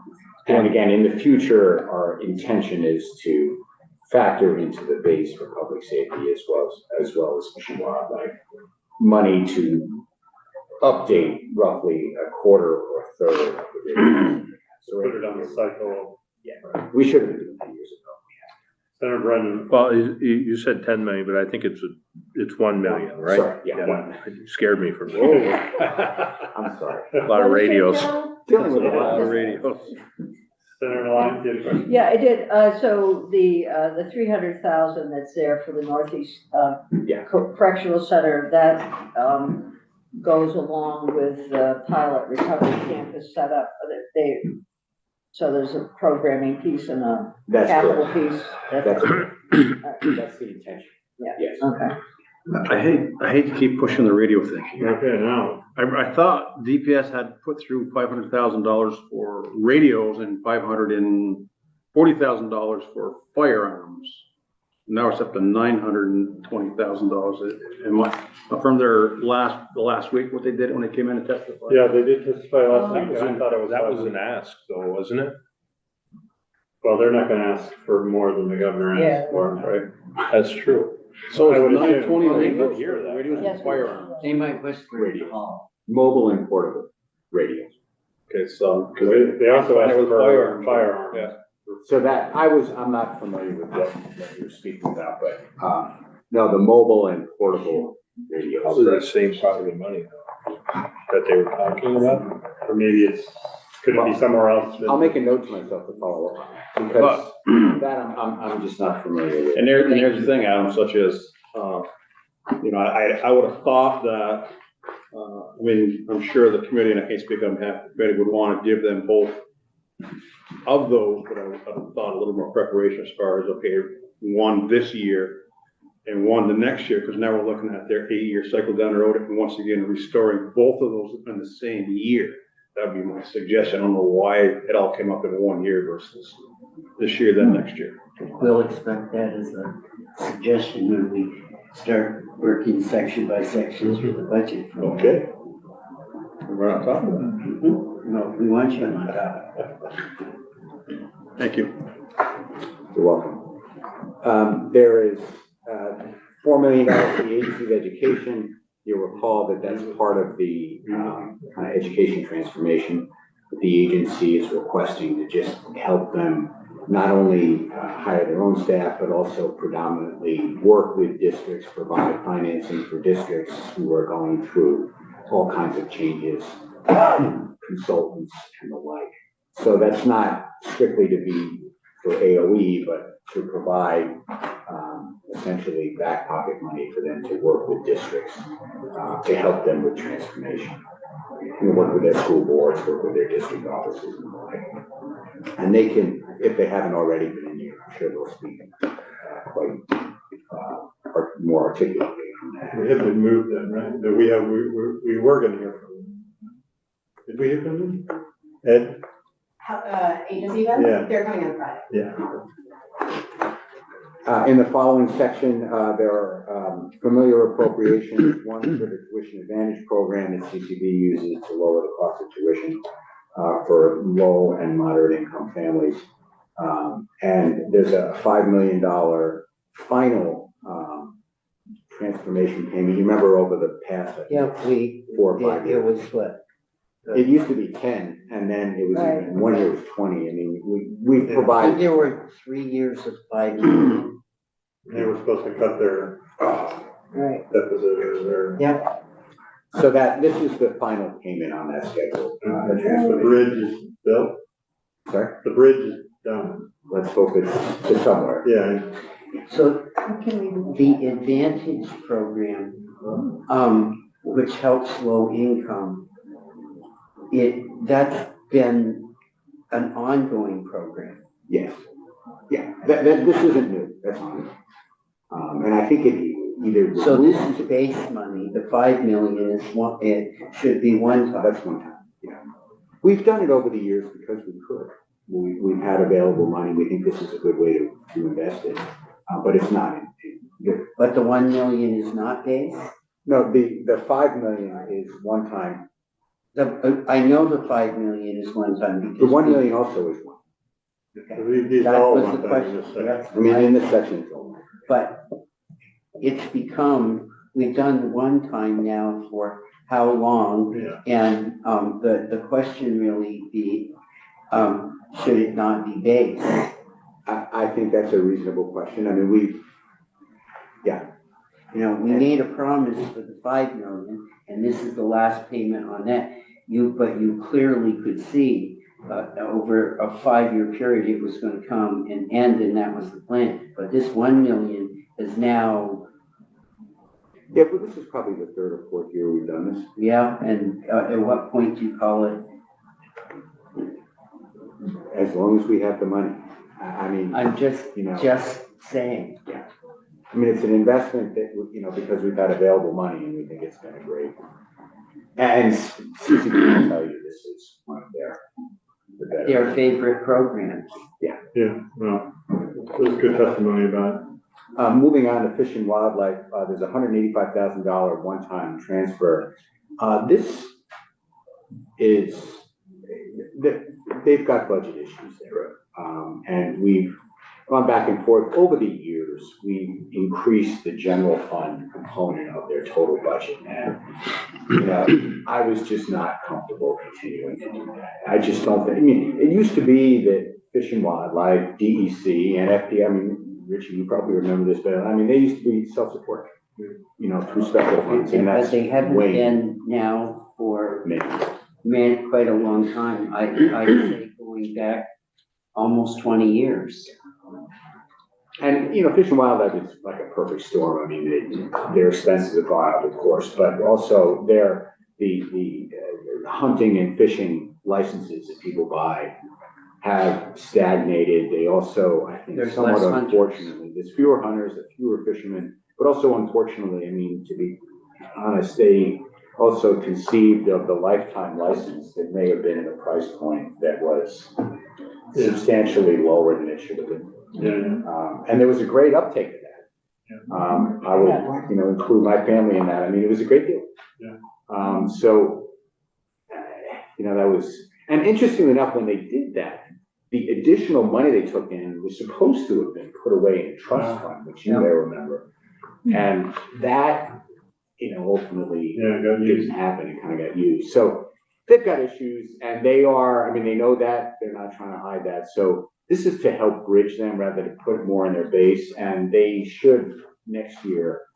They've got a consulting firm that they're working with, and they're doing a lot. They're doing the right things, but they need to figure out how they can be sustained. So this is just cutting. And this deals with the hatcheries and all that too, right? That's part of it. Oh, yeah. Senator Norris, you had a question? Yes, I don't have Fish and Wildlife, but I did have a question for, I think, Senator Watson has Fish and Wildlife. Yeah. I think so. I know the DPS budget, they have $2.1 million base funding for vehicles and whatever else.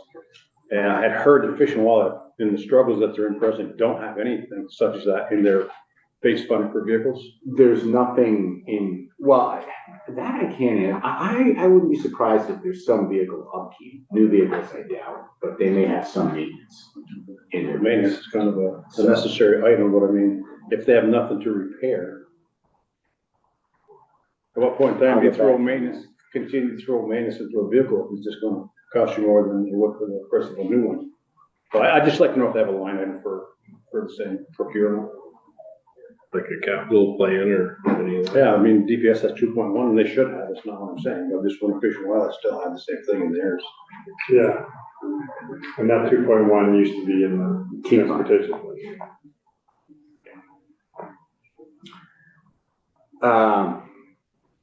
There's a number of appropriations to DEC, the largest of which, 9.52, is the PCB testing. You remember, Department of Health got some for the employees. There's probably the largest single amounts of one-time to one department or to the housing and community development, and that is the governor's housing initiative. There are 2 limited service positions they'd like to continue an additional year, in part because they are continuing to go through and hand out and administer granting programs through ARPA, actually, but also the general fund. So they want to buy an extra year for those limited service positions before they disappear. The Vermont Infrastructure Sustainability Fund is new. And that is going to be created with the Vermont Bond Bank. And the 2 $15 million appropriations are predominantly aimed at developers of low cost and moderate. One for rental and one for. So the 300 for the limited service positions, are those that's at the. That's, yeah. They exist, but they would, they would run out. Okay. And then in economic development, they've actually worked a fair amount with the Vermont Professionals of Color Network, and they found that these people are on it. And so, this will be the first time we appropriate money for that, not a large amount, but, they thought it was important to support them because they work with them. There's another $2 million for Brownfield Revitalization Fund. This will actually, I believe, be the 4th round of funding if we decide to move forward with brownfields revitalization. And then the last one you see is the Land Access Opportunity Board. The appropriation actually goes to VHCB, and VHCB as kind of the host for the Land Access Opportunity Board. Also on kind of sub-grants, I guess, to fund it. Those are all the one-time, I know I've gone through that quickly, and I can also kind of go relatively quickly through the C section. Switching to page 7 or actually my page 7, I'm not sure what page you're on, but section C100. You guys may be aware that there's there's always a number of reclassification requests going on. but there's one major one, for, public safety officers as well. Didn't we just finish one? I think it's sworn officers. Sworn officers, so state police as well as fish and wildlife. But didn't we do one for, like, the troopers just last year? I don't think so. But I know that there were, side deals on there, collective bargaining agreement, and like, we did negotiate that. I don't know if we reclassified. This is a class action. And to the extent that it succeeds, which public safety is anticipating, this C-section money would keep them, because it's retroactive to July 1. So this would keep them whole during FY 25. And you'll see a smaller bump in their FY 26 payroll, which assumes that they will also, have to bear this cost in FY 26. But this just, keeps them whole in FY 25. You'll also see a much smaller amount for fish and wildlife for the game wardens in that regard. There's a small reduction in the ed fund to state-placed students of $1 million. The actual appropriation amount probably, or the actual encumbrance amount or obligation amount will probably be quite a bit smaller than 19 million. But we took a $1 million reduction, knowing that we probably won't use the whole appropriation. And there, in C-102, so you see the game wardens, same. Talking about an RFR for sworn officers, which include game wardens. We're on section C-102. Thank you. You're welcome. In C-103, we are amending last year's budget. We are in age sub 2, sending a grant to VITA and establishing a disaster relief fund for businesses. And we are funding that by reducing the amount that originally came from an emergency board action to send $7 million to BGAP. This was after the FY 24, 23 flood or 24 flood. I don't remember which one. Yeah. Or 2024. So what we're doing is, that 7 million, they needed 5 million. There's about 2 million left over unencumbered. So we're reducing that by 2 million and using that $2 million to ship to VITA to establish this relief fund for businesses following an emergency. And the next, also in C-103, there is an $11 million payment, reconciliation payment to the Brattleboro Retreat, the gift that keeps on taking. This is this year's amount. So there was an amount in the BAA too, right? This is the same. We put it in the C section, and the House moved. The House, which we're fine with. Okay. Originally, because there were negotiations that were ongoing, we wanted to be a little bit more subtle about this. So we, instead of putting in the BAA, we bought ourselves 2 weeks time by coming out and putting it in the budget. The BAA was presented earlier. Anyway, but yes, this would be for their FY 24 reconciliation payment that we're making. It's a bill we owe. Yeah. We use the bill. My understanding. And then moving down to the C-104 is kind of an interesting item. You guys will recall the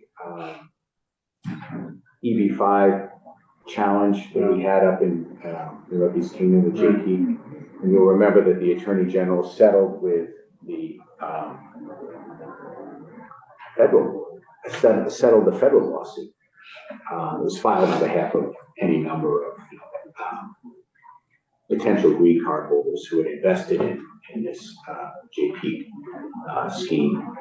Well, the settlement was, I think it was $9 million last year, I believe, with a second payment of $3 million to be made this year, which we were not aware. We were aware of the arrangement, but we were not aware that the second payment had been made.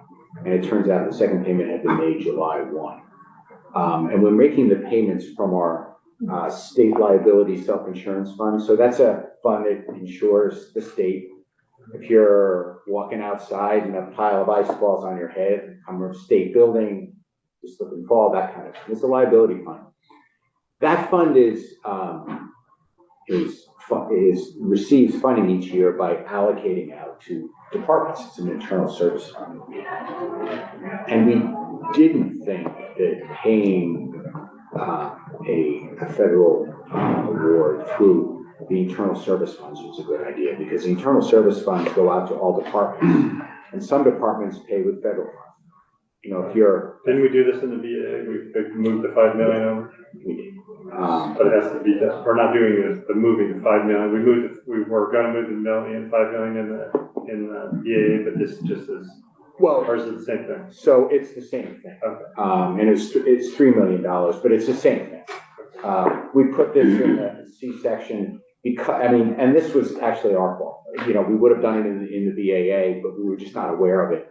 So Well, what did we move money in the BAA for this fund? I think the House beamed it into the BAA. Okay. Oh, that's But originally we had submitted it in the C section because we weren't aware of it in the BAA. By the time we submitted the budget, we were aware of it. So this $3 million is going, we're amending last year's budget to make it as if this $3 million were in it. You see it there. You'll see later on that we are taking a direct act from a appropriation that was originally for weatherization. We're reducing that by $3 million because that's the. Is that what we did in the BAA, Amy? Wasn't there something different that we took the money from? Yeah. Okay. So, that is in section C105. You'll notice so that we're you're amending. saying that if the BAA moves ahead and it still has it, you should take the 3 out. Yeah, this will disappear from the big bill if the BAA moves ahead. I mean, this is in the House BAA. But you see, we raised the money in C105. We're we're amending last year's budget to put a new reversion from the Vermont Housing Finance. Yeah, I remember now. It wasn't weatherization, it was the RAP program at VHFA that we had given them $9 million. They had money left over, so that's what it was. And they said they didn't need. They were like, yeah, that program didn't need it. So that's how we, Okay. that's how we changed that. The other items here are from the BAA, but that's the only change from the BAA. Okay. So I'm skipping ahead to C105, just to point out in the highlighted section, the $3 million from Vermont Housing Finance Agency, that pays for the $3 million that we are sending as part of the EB5 center. In section C106, DEVA is extending the kind of a hub and spoke blueprint program for another year. And this is the language that will do that.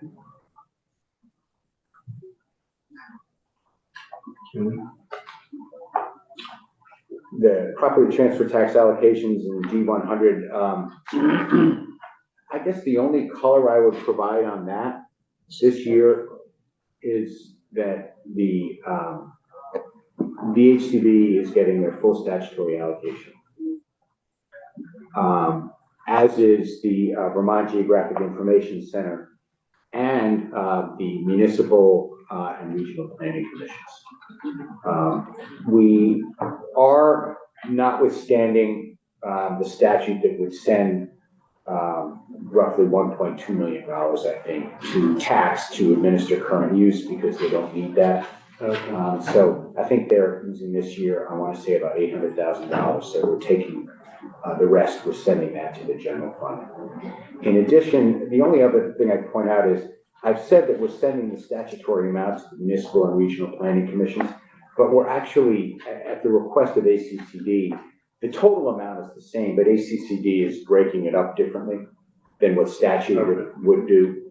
Statute would take 70% that would go to the regional planning commissions and 20% that would go to municipalities, and it's kind of rejiggering that a bit. Looks But like the about, total amount is exactly what statute would have us do. So that, but that, I mean, that kind of the big news, big difference here is the HCD will receive their total statutory amount. oh, yeah, I didn't know that part of the transfer tax went to municipalities. I don't remember that part. Yeah, that's been in statute. Is it like all municipalities? Or just the municipalities where the transfer happened? Well, it goes to a special fund that is then doled out to municipalities. It doesn't go directly to municipalities. But I assume it goes to, is it connected to where the property transfer happened? Like if the property transfer happens in your town, you get some of the. Is that That's kind of an interesting thought. no, is that the money that we send back for the listers to do appraisals? That I think is, no, I think that comes separately from tax.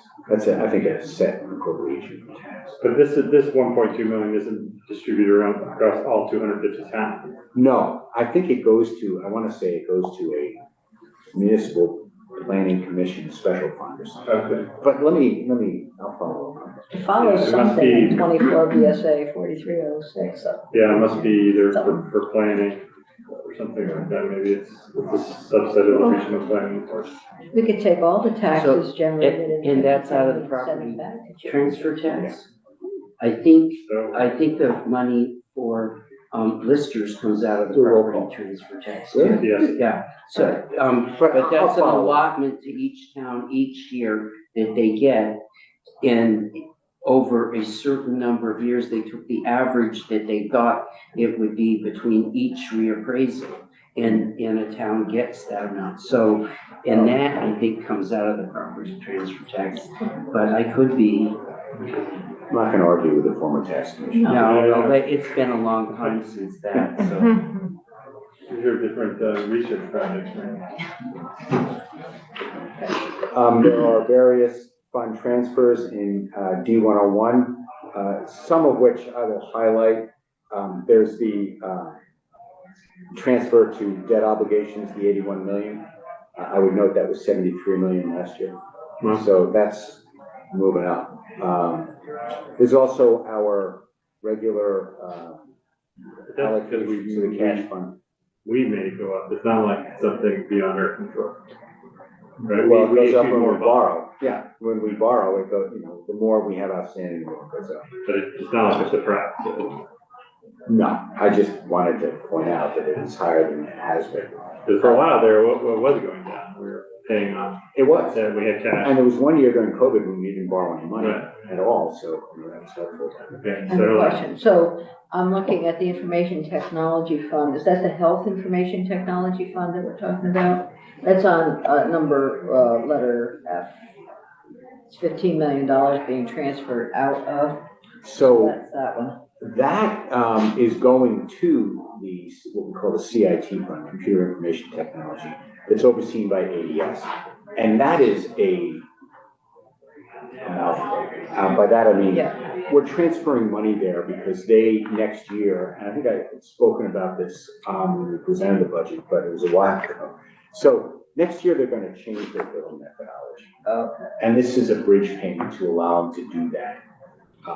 What, do you know what the total amount in that fund is right now? It's pretty big. over 80 million. That's what I thought, because we ADS had identified that as a source for doing some of the work on our integrated data and that work for the healthcare. Just, Yeah. okay, that's all. Part of the issue is that many of these projects have long lead times. Yeah, So 30 million for UI modernization. yeah, right, I know. it's I mean, I think they're expensive. just getting the so-called shovel in the ground at this point. Right. So that 30 million has been sitting there, and some of it's been spent, but not a lot. So yes, the balance in that fund is quite substantial. It's robust, but we need it. The only good piece of news there is, in their wisdom, when the fund was created, they required interest to remain with the fund. So, $80 million over a few years is not that chump change. It's actually pretty good, so. Anyway, yeah, so that is what that 15 million is. It's really like a bridge payment to allow them to get to more, to change their billing methodology. I mentioned that we were giving a bridge payment to the Fish and Wildlife Fund. That is the $185,000 general fund transfer. Here we are, or general fund appropriation, here we're transferring into their special fund. Right before the IT amount, you see the education fund transfer. That is, the intention is to help stabilize property taxes while we go about transforming education. There you see the transfer of the 9.52 million into the environmental contingency fund, which is kind of the holding account for the PCB remediation. That was at the request of DEC. You know, nothing really, transportation fund unusual. They pay part of our debt obligations, as well as downtown transportation related capital improvements fund is an annual transfer. The ed fund transfers some to tax computer modernization. This is the VTAX system that is paid predominantly with general fund, but the education fund benefits from VTAX too. So this is their annual payment into that fund to help VTAX maintain it and upgrade it. Clean water funds are kind of annual transfers. There's some cash fund B transfers in sub 5, both of which, one that goes to the transportation fund, and that is for IIJA match, and similarly to A&R. Okay, Senator Norris? Yes, I just want to back up Adam too. Under 4 from Clean Water Fund, B, Lake and Crisis Response Program. I know of one lake in crisis. Is there more? Is that all going to Carmi or? Lake Carmi. Yeah, I think Which county is it? I know the same you do. I think it's Franklin But County. there may be 2. But I think it's mostly. I was just wondering because the aeration system wasn't working and now they're looking at the alum treatment in, but I think the town voted to pay for that. I don't know why they do that, state waters, but I just Maybe wondered. it was a match or something. That could be it. Just wondering what that was. Thank you. You're welcome. And then heading down, you see some annual direct apps from earned federal receipts at Human Services. The AG, typically their estimate is $2 million that they can expect from that fund. They've generally hit that plus by the end of the year. And then some money from the cannabis regulation fund that we anticipate will be left over from FY 25 that we're taking into the FY 26. On the following page, sub B, we're transferring money. The next bunch are from the cash register, otherwise known as DHR. We are sweeping money in from their insurance fund, their securities fund, and then if you go further down, their captive fund. There is a difference though. The insurance regulatory and supervision fund and the securities regulatory and supervision fund, they're sending money to the general fund.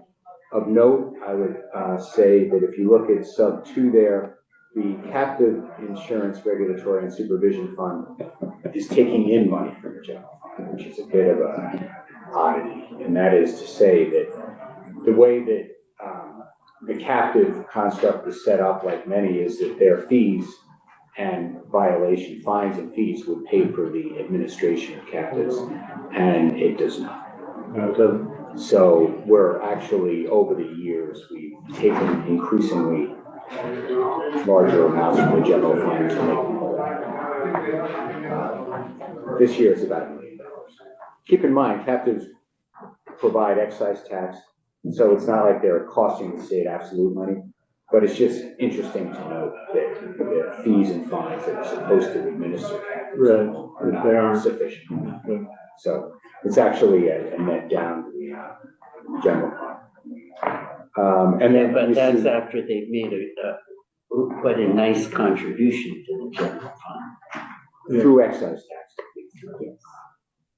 So, and then you see kind of annual transfers based on estimates from liquor and lottery for sports wagering and liquor, and also from a little further up from the treasurer's office for unclaimed property.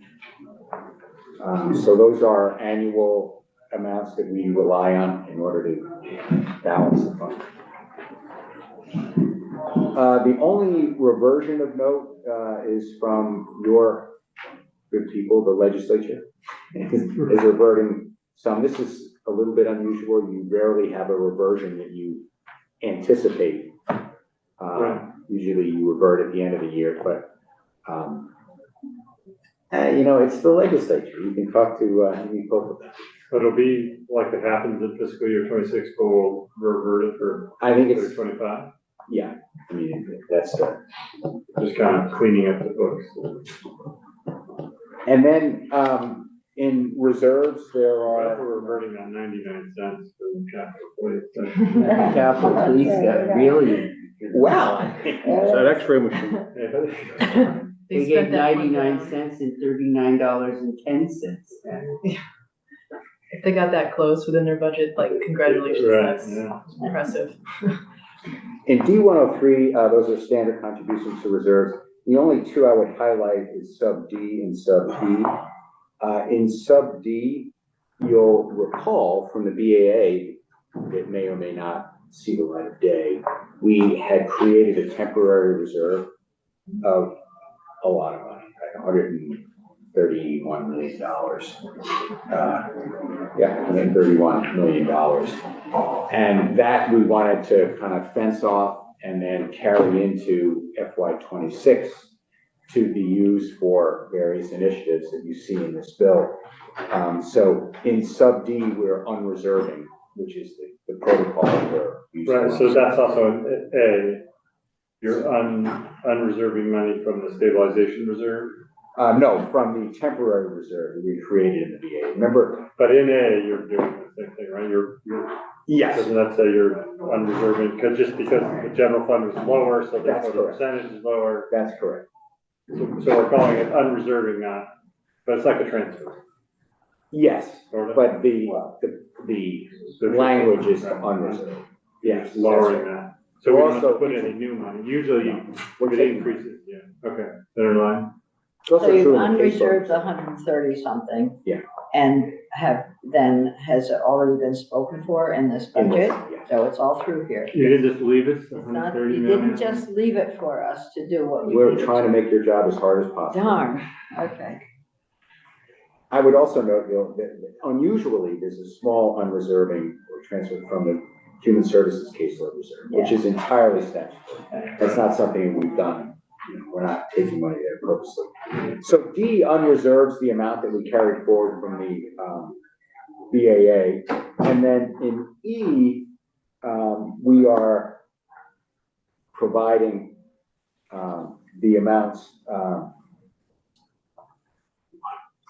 In E, what we're doing is we're changing the year-end construct, which typically, if we end the year, this year, with more money than we thought. In other words, the E board has a forecast, right? And for the past 3 years, maybe, we've exceeded that forecast. You know, you remember last year, there was a contingency appropriations that this committee did that were over $100 million, I think. So we are thinking that if again that happens, what we're saying here is that we are putting aside that money and we're asking the legislature to put aside that money for education. So that's what sub E would do. E, We're notwithstanding the it gives, sub E, D103, sub E. does that then allow for, who then has the capacity to use those monies? Yeah, you'll recall, because I remember sitting talking about this, there's a statutory waterfall for surplus. Right. Half of it goes to the balance reserve, a quarter of it goes to Vermont State Employees Pension Fund, and a quarter goes to the Vermont State Teachers Benefit Enhanced Benefit. So this is saying, actually, we got, a house on fire with education. We would like to propose to reserve whatever surplus, if there isn't. I mean, there may not be, but if we do have a surplus, we'd like to reserve for education. So that is the so-called notwithstanding language in sub E. And that really is within that section, I think the only, important things for you guys to know. The others are more or less standard, transfers. And so that E would be an additional to the 77 million. That's correct. If there isn't, I mean, we don't know, but if there isn't. And then flipping the page to go into the E section, E100.1, it's a language change that, members of this, who were on this committee for a while, remember the FEMA denial reserve that we set up. I would just, I have to say that your 12.5 million for transportation this year, thank you very much, but it's gonna be gone next year, so in January, I don't know how we're gonna make that roll up. And you're saying it's gonna be gone because? It's one-time money. And nobody seems to be worried about that right now. You're talking about the A2A, that unreserved 12.5 million? Yep. And we're spending it this year and still falling behind. Yeah. And just, I can't help myself. no, good. Well, that's why we have chair of transportation. We have a quorum of the transportation committee. Oh my gosh. Wow, you can. One, two, three. Oh, there's only two others. Wait, He's not here. So how much more do you have? I'll go through a couple more. I'll try to move. In E100.1, we're changing the language in the FEMA denial reserve to allow it to be used not only for denials of FEMA claims, but also to be used for the administrative expenses it costs for us to operate the recovery office. And that would be Doug Farmer. We had that in the VA too. Yes, they may have been that into the VA. Okay. I don't think there's anything of note further on, but I did want to, if you flip to E142, there is a change there. You'll recall that towns that have local option taxes, they keep 70%, they send 30% to yours truly, state government. And that money goes into a pilot fund. That pilot fund then is parceled out to communities that host state buildings. However, in past years, oftentimes there's a statutory formula to determine how much each community gets, and oftentimes we've prorated. However, with all these communities that for reasons that God knows, they've all implemented local option taxes. So the pilot fund is flush, so it's been 100%. So I was hoping Senator Watson would be here when I was talking about this. Well, still here. Anyway, so the city of Montpelier and the towns that host corrections departments received an addition. If we had to prorate that pilot fund, we kept the city of Montpelier and corrections hosts whole. Right. Here, what we're changing language to eliminate that need for the city of Montpelier. We kept it actually last year because of the flood damage, you'll recall. But this year, they're gonna get what's due them, but simplified. So that I did want to point out is really the mean of. So the line item that gave them their allotment ahead of everybody else is gone. Yeah, as much as we love the city of Montpelier and feel for its representatives. Well, that line item in that appropriations, came from prior to there being the pilot program. And what happened is they kept that and Montpelier went into pilot. So they had two pilot payments. is there any way to get some transportation funds to fill the potholes in the city of Montpelier? Well, then you could give them some funds. Especially East State Street. East State Street's lovely. Oh. They've done a lot of work. Done a lot of work. The next section, E142.2, that's the municipal buyout reimbursement program that I mentioned that I would speak about later. We fund that through the pilot funds, actually. You'll see the language to create that in the C142.2. The rest I think we can kind of move through pretty quickly. So can I ask, What's the surplus that's built up in the pilot funds? So I think they take in, I'm gonna say between 14 and 15 million dollars probably, and the appropriation is about 12 million. Right. So So there's a surplus that's built up in that fund, I think. there has been, and partly we're using it in this, but we've also taken money from it, from other too.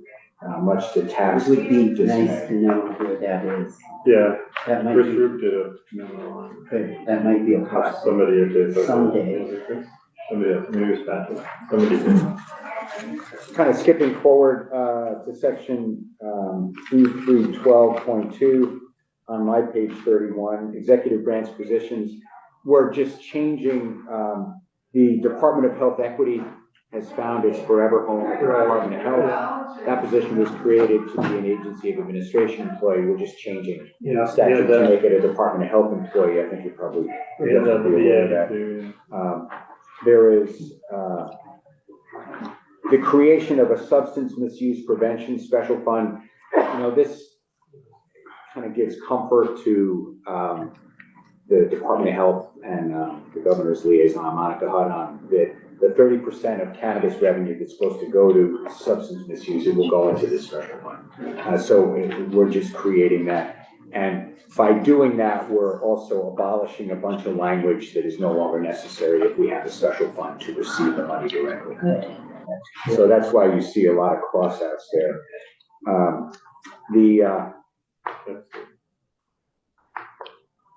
There's some money from Green Mountain Care Board that acknowledges the ACO is no longer, so they're getting rid of their bill back provisions. And there is a fair amount, I think 2 pages of language towards the end where we are eliminating the universal meals program. So the language to do that, which basically is crossing out language, is in the big bill towards the end. That begins with section E508. Yeah, E508. Did want to make sure that you saw that. And that's really it. There are other things too, but sure. And as we have more time, we'll look through it and maybe have you back. And actually, being that we have a lot of transportation folks in the room, the last part of the budget before the effective dates is the elimination of the Joint Transportation Oversight Committee, JTOP transfer. Yeah. That's, as you guys well know, the 20.25. Yeah, we appreciate every year from the transportation fund to the general fund. So they'd rather have the property transfer tax back. Yeah, he's trying to trade us for that. Pretty soon he's going to be saying that we shouldn't have any of the purchase and use tax in the ed fund. That 1/3, $50 some odd million is. I've heard that mentioned in the bill. Yeah, that has come up. Anyway, that was a bit of a whirlwind, but I think the main parts are in there. Okay, well, we appreciate it, and we'll have you back in as things I have happen. a broken record. As we get the House bill. Which evidently should be sometime next week. Yeah. So we'll be in touch. Thanks for the time and the walkthrough. So. Thanks, Ed.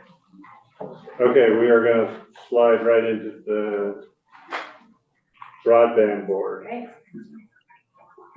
Great, and I'll kick it off with a quick summary and then turn it over to the experts. Okay. So anyway, I'm Christine Hultquist. I'm the executive director of the Vermont Community Broadband Board, and I have good news so far. And I'll explain what the so far means in a minute. But if we look at where we are today, we're basically ahead of schedule and under budget. We are about 60% of Vermonters right now have access to fiber optic internet, which is up significantly from 2022 when it was 25%. We've committed our ARPA funds and our ARPA capital funds, and we're now actively working on our BEAD allocation, which is $229 million. And part of that BEAD allocation was to do what's called a pre-qualification process to assure that we've got bidders for every address in the state and we've got the money to cover every address in the state. We finished the BEAD pre-qualification process and we're in the bidding process now to have bidders come in, and we'll be selecting by June, who the winning bids are. But we do have bids for every address in the state, and we do have the money to cover it. So we will get to 100% universal service. By 2028. But the for now, I'm going to explain the for now because it doesn't, I'm sure you're all aware of what's happening at the federal government right now. And anything could happen. And there's a lot of discussions. In fact, we have a call with Senator Welch at 4 p.m. today. Well, you missed him. He was in here. Oh, was he? Yeah, I was in here at 12:30. So there's a lot going on that you're aware of. There's pretty much a unanimous consent, whether you're a Republican or a Democrat, that we want a fiber first strategy, and we don't want satellite as an accepted reliable technology because physics just doesn't work there.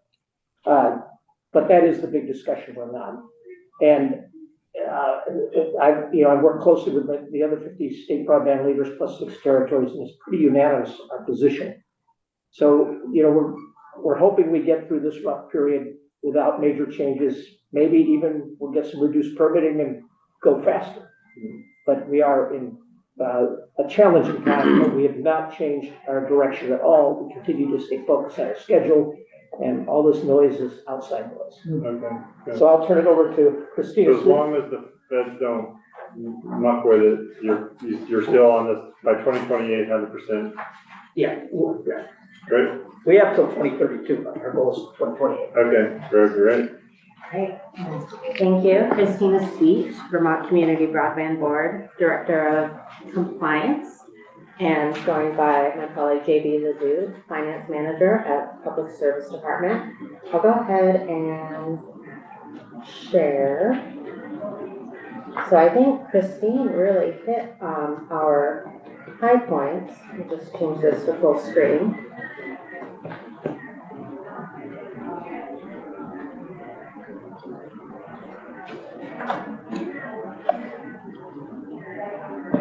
But as many of you know, the Vermont Community Broadband Board was established by Act 71 of 2021, and our mission is to coordinate, facilitate, support, and accelerate the development of universal community broadband solutions, which we are making great progress towards, as Christine highlighted.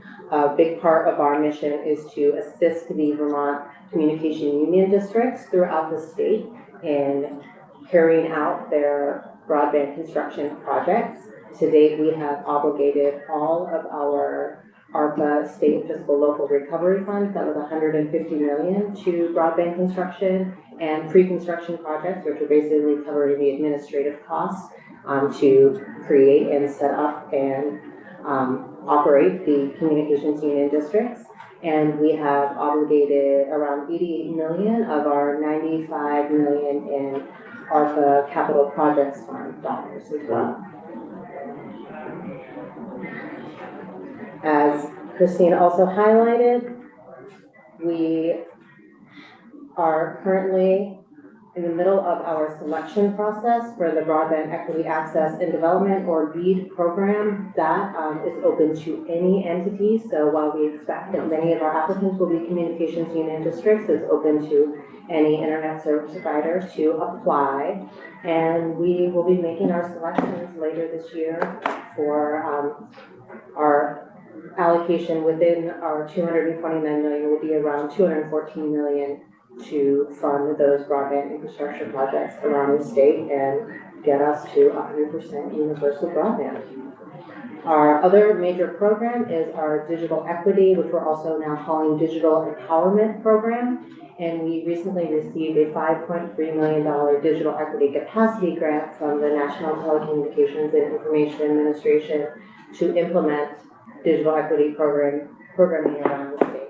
And that really focuses not just on broadband access, but making sure people have affordable broadband options and have the tools and the skills necessary to really use broadband internet, whether that's from applying for a job, going to school, making a telehealth appointment with your doctor, and anything else you might use the internet for around the state.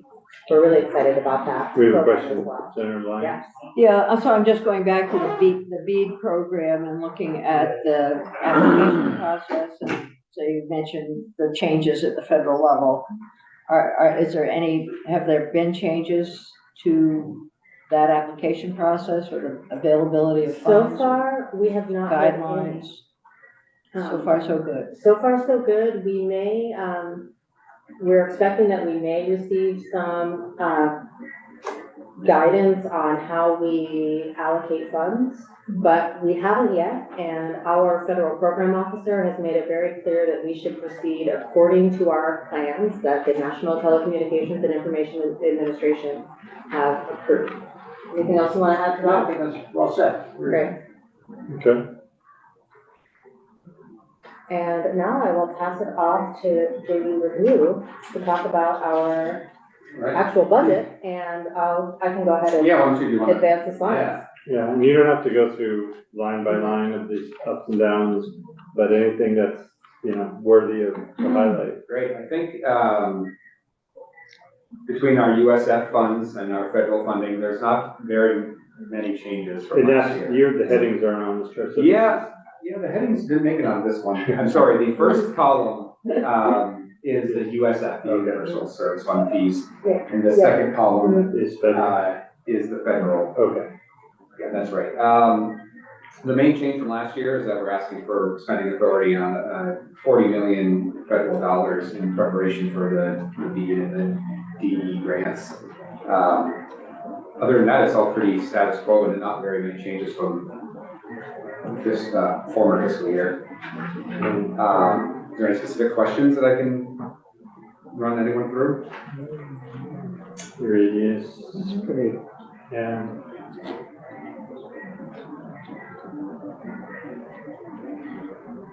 Now it seems normal. So you can use your federal funds on your ADS support, that extra $100,000. Yes, that was, Yes, Senator Watson. I'm just impressed that you have no vacancy savings. So implying that you're fully staffed, not worried about. How many, and what is your staff? We have a staff of 12, and we hired our most recent employee that got us up to 12, maybe 4 months ago, when we hired Jose. Yeah, so we're expecting to hold steady at 12. It is, I will say that it is challenging sometimes to figure out how to manage a grant program of $229 million plus $5.3 million with a staff of 12, but we're working hard and very collaboratively. That's awesome. In the money that goes into your special fund, remind us where that comes from. Yes, I can go back with the slides. that is from the Universal Service Fund, which is a 2.4% fee on all retail telecommunication services provided to Vermont addresses. That's within the, I don't remember the exact bill, but the bill laid out exactly how that money gets allocated. It Right, does, because you're just getting a portion of that. yeah, we get a portion of it. And does that have anything to do with the Vermont tax having to look at no, it doesn't, it's not the Universal Service Fund, it's a separate thing about taxing telecommunications infrastructure. Yeah. I think that's a separate thing. Not necessarily, yes. Okay. Well, this is great, and you have the other detail here, we want to look at it, so. Yeah, absolutely. We appreciate it, especially when you get broadband to my neighborhood, then it'll be even more appreciated. Excellent. I want to thank you, Royal County thanks you. We Wonderful. are one of You get a gold star on that map. we're one of the 2 areas, at least when they finished our county, we're the 2 areas that had every address covered. That's great. Yeah. Wow. Yeah, Lamoille has been really Chittenden County fantastic has to work been with doing as an organization. We're ahead of Chittenden County. So what is the icon for, that's Franklin County. And why does Chittenden County get the piggy bank? Are they giving us all their money? And what do the symbols mean? No, they wanted, Yeah. That's a good. Oh, I can answer that. Yeah, We yeah, have Christine knows all about Oh, this. we still got. So if you look at, Chittenden County, most of those addresses are in pockets. So they'll be likely, that's part of our, I can't talk specifically, actually, I don't even know, stay out of the process of the bid process. But I do know that what we're doing is, there are existing providers that will be coming in and seeking, funds to extend their existing networks. Into those Into those uncolored pockets. towns. Yeah. So then, but why the piggyback? That's my main question. That, because we're funding it. Oh, I see. And then what does Franklin County get? I know Norris wants to know this. I'm asking for him. It's that screen with a, Yeah, Franklin County is they're funded, and, that's Northwest Fiberworks. And they're actually in the process now of starting the construction. Yes, they should be starting their construction. Is that what that icon is supposed to tell them? That it's starting? I'm asking about the That's a icon. good question. I didn't actually build this. Yeah, I think you and Karen maybe worked on this. Yeah. There's no CUD there. So I think that icon represents. That's the Northwest Kingdom. That icon represents that they're in the, through the icon, because it indicates that they're in the design process, design and planning of construction. But they actually are out right now, taking bids for construction companies to start construction. And the tool icon means they're under construction. Yes. They're laying fiber. Yep. So that's in the planning phase, but they're within a month from selecting their construction. You didn't include Fletcher in here. no, Fletcher went on their own, Yeah. and they didn't join Franklin County. We tried to get them to join with, Lamoille, when we were nearly done. They have, there's a piece of Fletcher that's been done by the Lamoille CUD, a piece that's been done by the Franklin CUD, and then they paid for a piece of their own, and there's still a few back roads not done. How'd they do? Your house. Yeah, it's good. Yeah. You're very up to date. Right. Okay, well, any other questions, broadband board? Thanks for your work. Thank Good you. luck on spending all that federal money.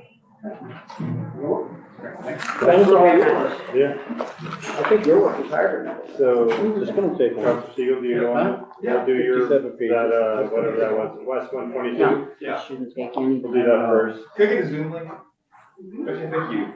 So this is our amendment, that's 122, we're gonna get that done out of the way, then we'll go to Oh, that's right. motor Just vehicle say bill. yes, What? I have some questions just say too. yes to motor vehicle. Oh, the motor vehicle bill, now I have a lot of questions for the motor vehicle Just say bill. yes. Okay, Rick Sable, Office of Legislative Counsel. I'm not sure if you have 1.2 on your website yet or not. Is it up there? Not yet? Okay. I'll share it on my screen. Oh. It's been a week. I'm still, As introduced version. yeah, that's not what you meant. I will start speaking about what's on the bills, and I'll have it on my screen once I have it, the Zoom link to show you all. So I've created three. You may recall there was discussion about the kind of stripping out the duties that are in the sections. And what I've done is I've added language, 3 amendments to this bill. And I have the Zoom link. Let me just go click on that.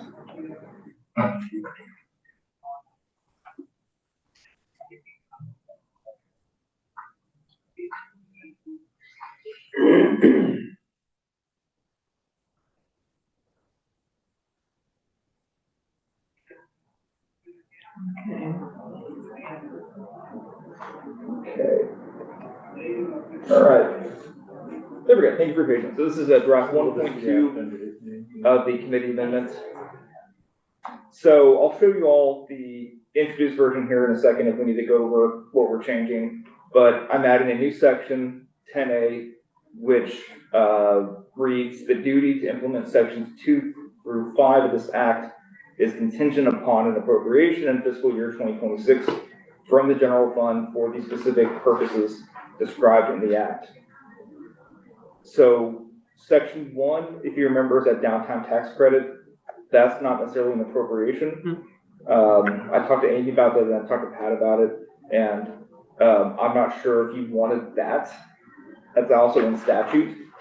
I don't know if you want that to be contingent upon appropriation, since it's not really an appropriation. Which thing was I was reading when you said that? Well, It's, so in the introduced version, yeah, you have section 1 is that downtown tax credit. yeah, Which is currently 3 million. right. In statute. So I don't think you want that to be contingent on funding. And So it's a tax credit, so there's no, it's just Right. a tax expenditure, so there's no Right. expenditure. So I excluded section 1 from this contingent upon funding. Okay, So that section 1, which again is just changing that downtown tax credit from 3 million to 5 million. stay with the bill. Right. And did this bill go to It did. finance? It went there. And they didn't have a problem with that? They only talked on well, they went through the whole bill, but Sure. section 1, they straw pulled 700 on Okay. section 1. Okay, is the committee okay with that, keeping that tax expenditure? Okay, So 2 through 5 is, those are your basically appropriations, the small business appropriations, the trade office appropriations. I think this language gets where you want to be. it's a little different than what we had before, but. Yeah, the difference, that was one specific section. Right. And it was a appropriation, I forget what is the forget which department it was. Here, these are various appropriations. Right, yeah. Some economic development, some departments of parks, recreation. Right. Okay, so yeah, it works for me. So this again, these are in those 2 through 5, you're not. My one hesitation here, just to run by the committee, is, let me go to the introduced version. Let me stop sharing my screen for a second so I can show you all my concern.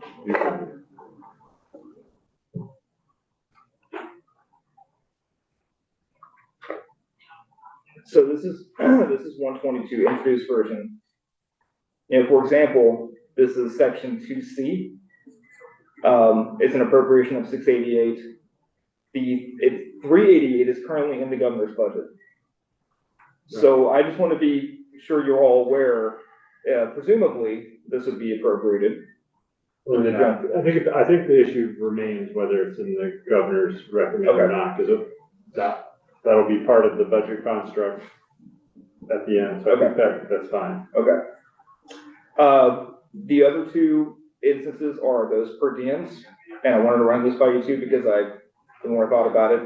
So the second instance, the section 6, 9 DSA 11B, that's the Vermont Island Trade Commission. Subsection H, I will show you, is just the per diem that those members get in the commission. So this is H. It's just the standard language that if you're a legislative member, you get per diem and expenses based on 2 DSA 23. So what I want to run by you all here is if we just remove this, it's a bit unclear. I know you said that they could choose to work there or serve on the commission knowing they wouldn't get a per diem, but I'm not too familiar with how often we do this, that we just don't have any mention of per diems.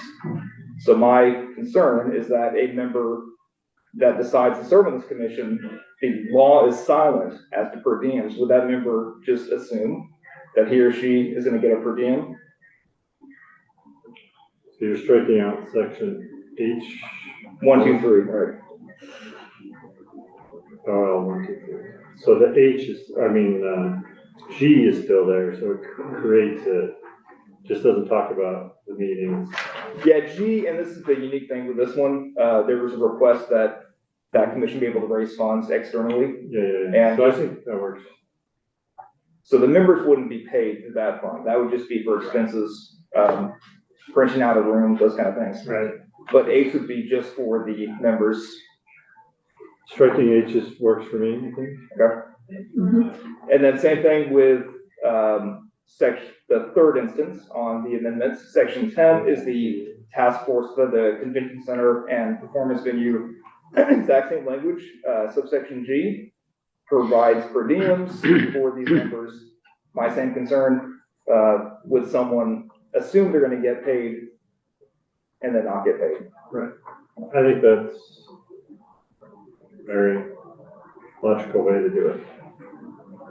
Anybody have questions for this, Dutch council on this amendment? So we already had a motion to move this bill. Anything else you want to tell us? Okay, so based on this we're moving this amendment, these three instances of amendment. And with the bill favorable. Is there a question? No, I'll move draft 1.3 of the amendment with the bill 1.2. favorably, or 1.2, sorry. Favorably. Yeah. Yep, favorably. With these the- sections. With, draft of number 1.2 of the amendment and the bill, I'm gonna amend in favor as amended. So you can just print it out right there. Right? Okay, so clerk shall follow the roll. Commence the roll. Senator Watson, Yes. Senator Norris. Yep. Senator Ruth, Just one North to go first. Senator Lyons, Yes. Senator Westman, Yep. Senator Brennan, yes. Senator Perchlet. Yes. Great. You wanna, If he comes back, we can let him sign it, but if not, I don't think that's. No, we're not gonna find him. I'm not gonna go look for him, that's for sure. okay. Thank you. Okay, thanks for working on that so quickly. Appreciate it. Okay. Oh, the reporter for this bill. Who does economic development here? I don't know. We have to look, I'll do it. I'll just do it. It's probably sitting at the end of the table. Yeah.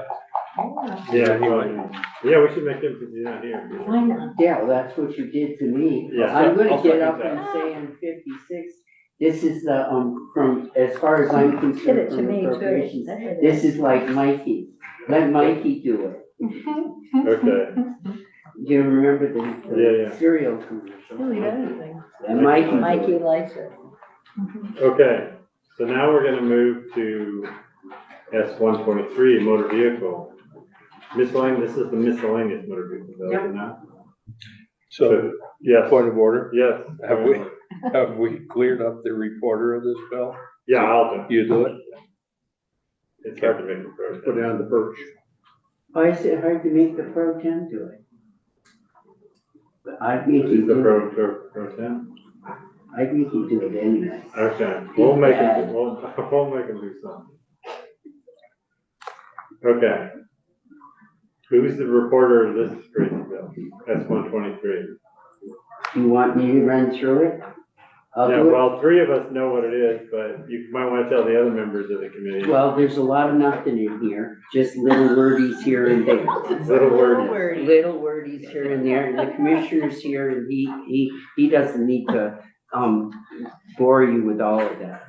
If you care about human services, which I think, We do. one member might, there are a number of things.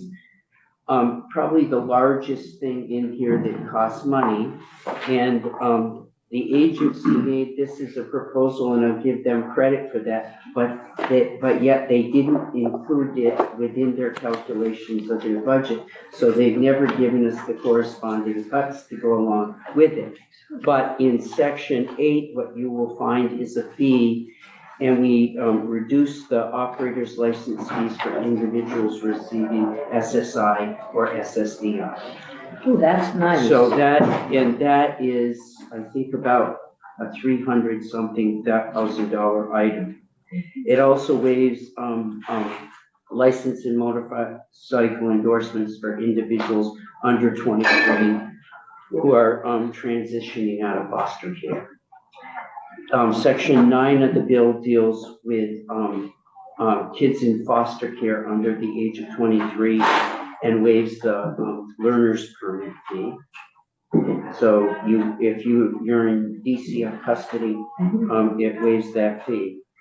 You also waives the fee in section 5 for the non-driver's identification cards for the kids who are in foster care.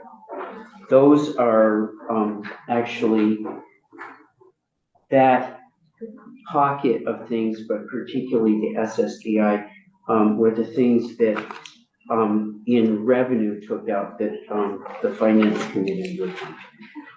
We also, the committee might be interested in sections, 7. They waive the EV infrastructure fee and admissions fee for veterans who receive a vehicle through, financial assistance from the U.S. Department of Veteran Affairs. And it extends fee waivers to, other qualified veterans. We, in section 6, exempt and waive the fees on EV infrastructure fees for vehicles owned by the state, municipalities, volunteer fire departments, and rescue organizations. And we take away their fees in section 6. So what happens when, If they buy an EV vehicle, they don't have the registration fees. and then, The extra registration. The extra, yeah. oh, the extra, okay. And who does that pertain to, I'm sorry? What? Who does that pertain to? It pertains to state, municipal, fire departments, emergency rescue, that category of organizations if they have electric vehicles. And so, it's a loss of funds of 29,000, I see it. Yeah, Okay. it's not a huge loss. Not de but- minimis, but. Yeah, but you know, I think, we're happy to do, that. So section 13 has become controversial within the finance committee. There's a $29 fee for scheduling a road test. And, the, department, our DMV has not, charged that $29 fee to this point, and they can't charge the $29 fee under the present electronic system that they run. They are doing a new system which will go into place sometime later in the year. And when it goes into place later in the year, they will be able to charge it. So finance wants them to institute the fee, and they sometime next year would put that in place to have that. They're worried that people will not show up when they make appointments. In the past, they've been able to make multiple appointments, and that under the new system, they will only be able to make one appointment. So, so that what we had taken the recommendation in transportation from the department that just not charge it. It's not in the revenue estimates or anything because they haven't been collecting it.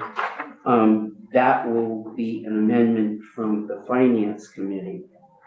The other areas, 15, 16, and 17 in the bill we allow people to do, renew their licenses early. And we do that. There was a particular concern that, and talked about by at least one member of the committee, the transgender community, as the federal government does, says it has to be male or female. The transgender committee, so this will allow them to re-up their in-state license early and do it out 4 years, and that and you get the idea. You'll find all of the references to that in 15, 16, and 17. And in 18, there's some outreach around what we've done. The other areas that of interest, there is whole stuff about that we spent a fair amount of time around tinted windows in sections 38, 39, 40, and 41, and dealing with tinted windows, which has been an issue in transportation for a number of years. And in section Did 43, you resolve it? we, Again, we did again resolve it. Go ahead, you spent a lot of time with this. basically, it's what we decided last year, but it's pushed out a year because of there was some unclarity in the way we worded it last year. Understandably, D&D was like, well, we can't really implement it this way because not to get into details, but there was some unclarity, so they weren't able to do it. So we basically gonna have another year because it's gonna be part of inspections like we decided last year, but we're gonna do some other inspection changes, so we're gonna do them all together a year or so. You will, but you will see in section 39, we set and say 70% visible light, blah, blah, there you go.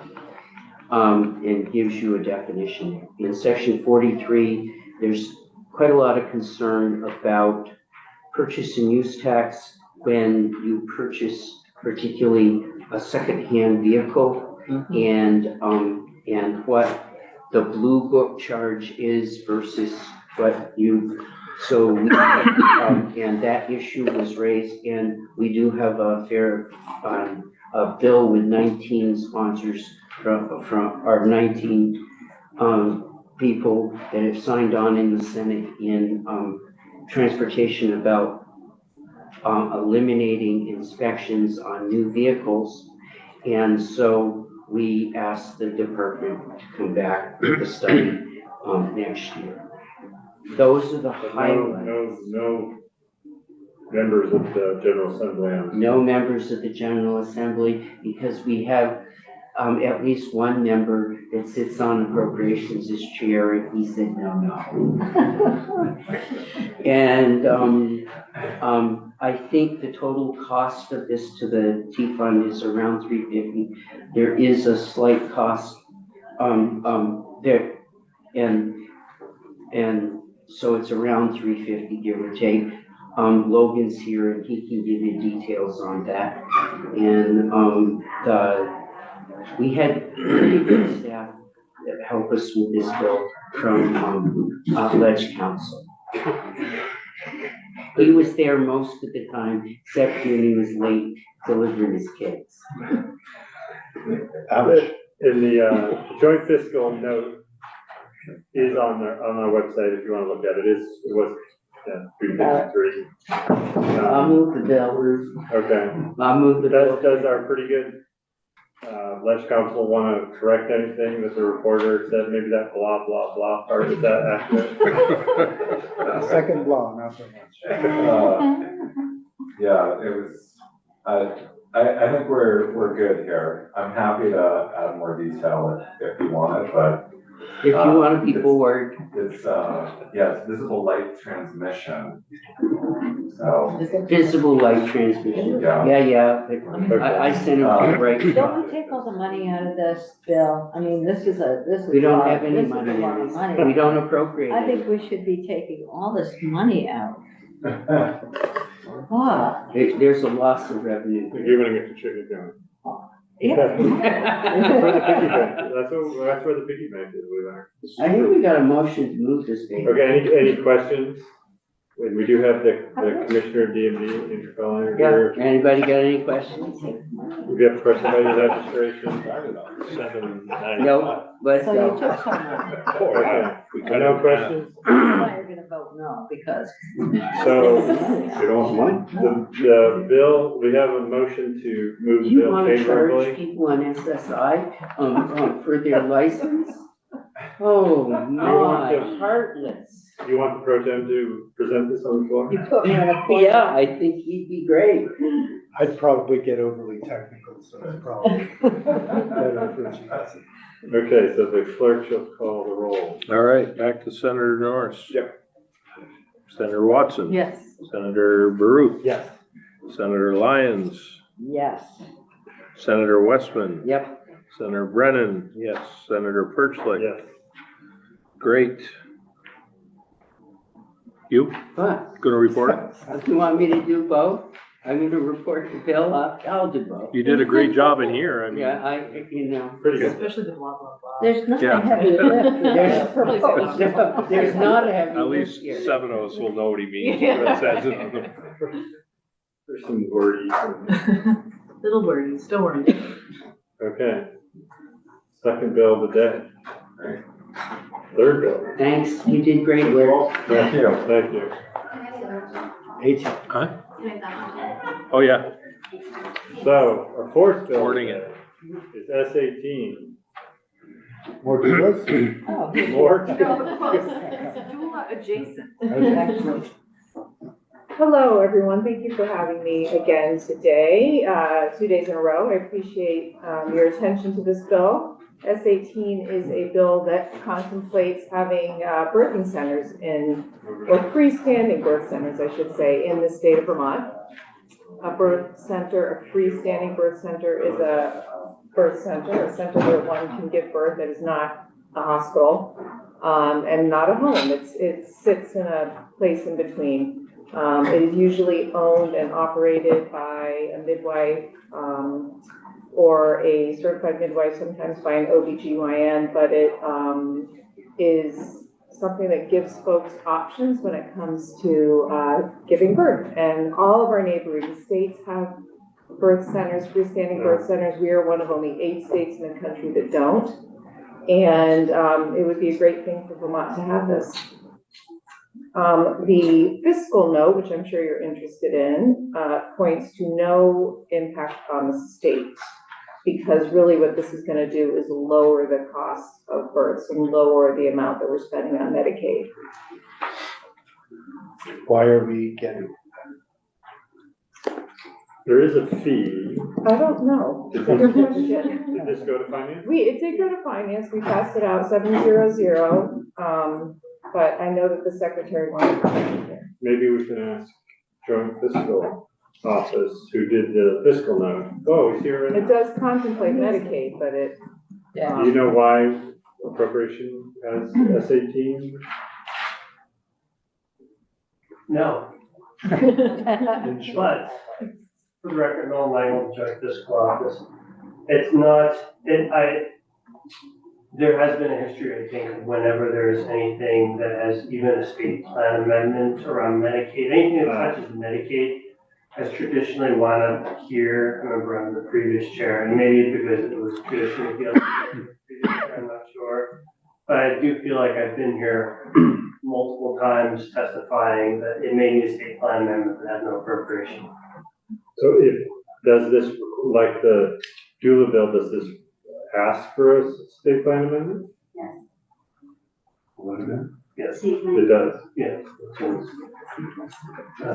Because to cover Medicaid, wants to cover Medicaid. Oh, right, that's why, and that's why in the, well, no, that's the doula bill. So this is just saying, if you give birth and you meet Medicaid you're in a birthing center, you can get covered.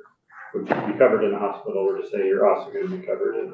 What I would say is when we ask for state of play, we don't ever, and Jen, correct me if I'm wrong, but I think CMS frowns on us asking for a state plan amendment just in case we want to do it. Usually we do a state plan amendment because we're intending to do it. Jen Kirby, Office of Legislative Counsel. I think that's accurate, and there's also a ton of stuff in our state plan amendments that would be very confusing to have authorized Medicaid coverage that was not being provided or was not intended to be provided at any time. And home births are not covered as this. I believe they are covered. I mean, to They the are. extent that there is a healthcare professional in attendance. Yeah. Who is a participating provider in Medicaid. Right, if they Yes. yeah. I believe that's tradition for the VA facility, the way there's a hospital. So if that ever happens, there might, but as the order said, there might be an actual savings if we have more mental health. Yeah, it's predicted to be, where was it, Nolan, in your? Blue Cross Blue Shield gave us a great chart. A regular delivery at UVMMC is $17,100. At Dartmouth, $11,582. Community Hospital, $6,904, and then the freestanding birth center, $2,870. So there's a big cost differential that, What was the first center, the last one? 2,870. Yeah. 2,000 cheaper than typical care. So, do they give birth differently than most hospitals? I mean, why is it $17,000 to $6,000? That's a good question. You should ask the hospital. We're asking about our medical Yes. problems that we're having here in the state. Yes. They're not paying facility fees, they're not paying all the fees that go into when you're in a hospital setting. So you're paying for, paying for all the overhead that you pay for. No, but I thought Senator Good was quoting hospital prices, not the dual. Yes. Yeah. The hospital, you're paying for the Yeah. carrying cost of all hospitals, so to speak. And you have everybody there. If there's an emergency, you're right there. Like if you're at a freestanding birth center and there was an emergency, you'd have to be transported. Can you get the sheet with the costs? The Medicaid? Yeah. I mean, the joint fiscal sheet? No, No, the, she uses the one that numbers, Blue Cross. just the Blue Cross numbers, you Sure. just, Yeah. that would be great. You want me to make copies for you? Well, we could, Good, that would be awesome. but you can't make coffee, that's just. I can't make copies, Okay, but I'll make them and I'll bring them in. Well, If you don't have to want it make, right yeah. now. Now you have to make coffee I'm fine with that. for anybody that wants one. Okay, so I'll entertain a motion to pass the bill favorably unless you have I'll other make a questions. motion. Okay, Westman moves that we move the bill favorably. The real clerk. So there's no appropriations to this then? No, Other than the Medicare. No, that's it. I mean, that's even not. Right. I'm just wondering if the bills we passed out under the other clerk are valid. That's the question. I'll have to review. We're scheduling that for a Monday meeting to talk about that. We'll have to have Bloomer down here again. Okay, All set? yeah. This is, just favorable, no amendment, right? No Next amendment. time I get him, he's not getting called. Okay. Senator Baruch, Yes. Senator Watson, Yes. Senator Lyons, Yes. Senator Westman, Yes. Senator Brennan, yes. Senator Norris, Yes. Senator Perchley. Yes. Great. Whole different worldview with this. Keeping us guessing. Messing around. Yes. Okay. Thank you, Senator. Thank you Oh, the very much. report, Bill? I appreciate Senator it. Lyons? Yeah. Senator All Lyons. right. I love that when it angles up quick. Yeah. Thank you. Would you want to do it? I didn't want to preempt your See my hands going up? request. Okay. I'd be happy. You want to do it? Yes. Okay. Okay. What? He wants to do it. You do? Thank you. Yeah, he's gonna do all the bills. No, I'm not gonna do all the bills. I still wish that hospital, it wasn't under the, Thank you. It's primary And care. these are You don't And do primary- that. I that's mean, the it's number. just a napkin, Okay. but nonetheless, Not- it didn't matter.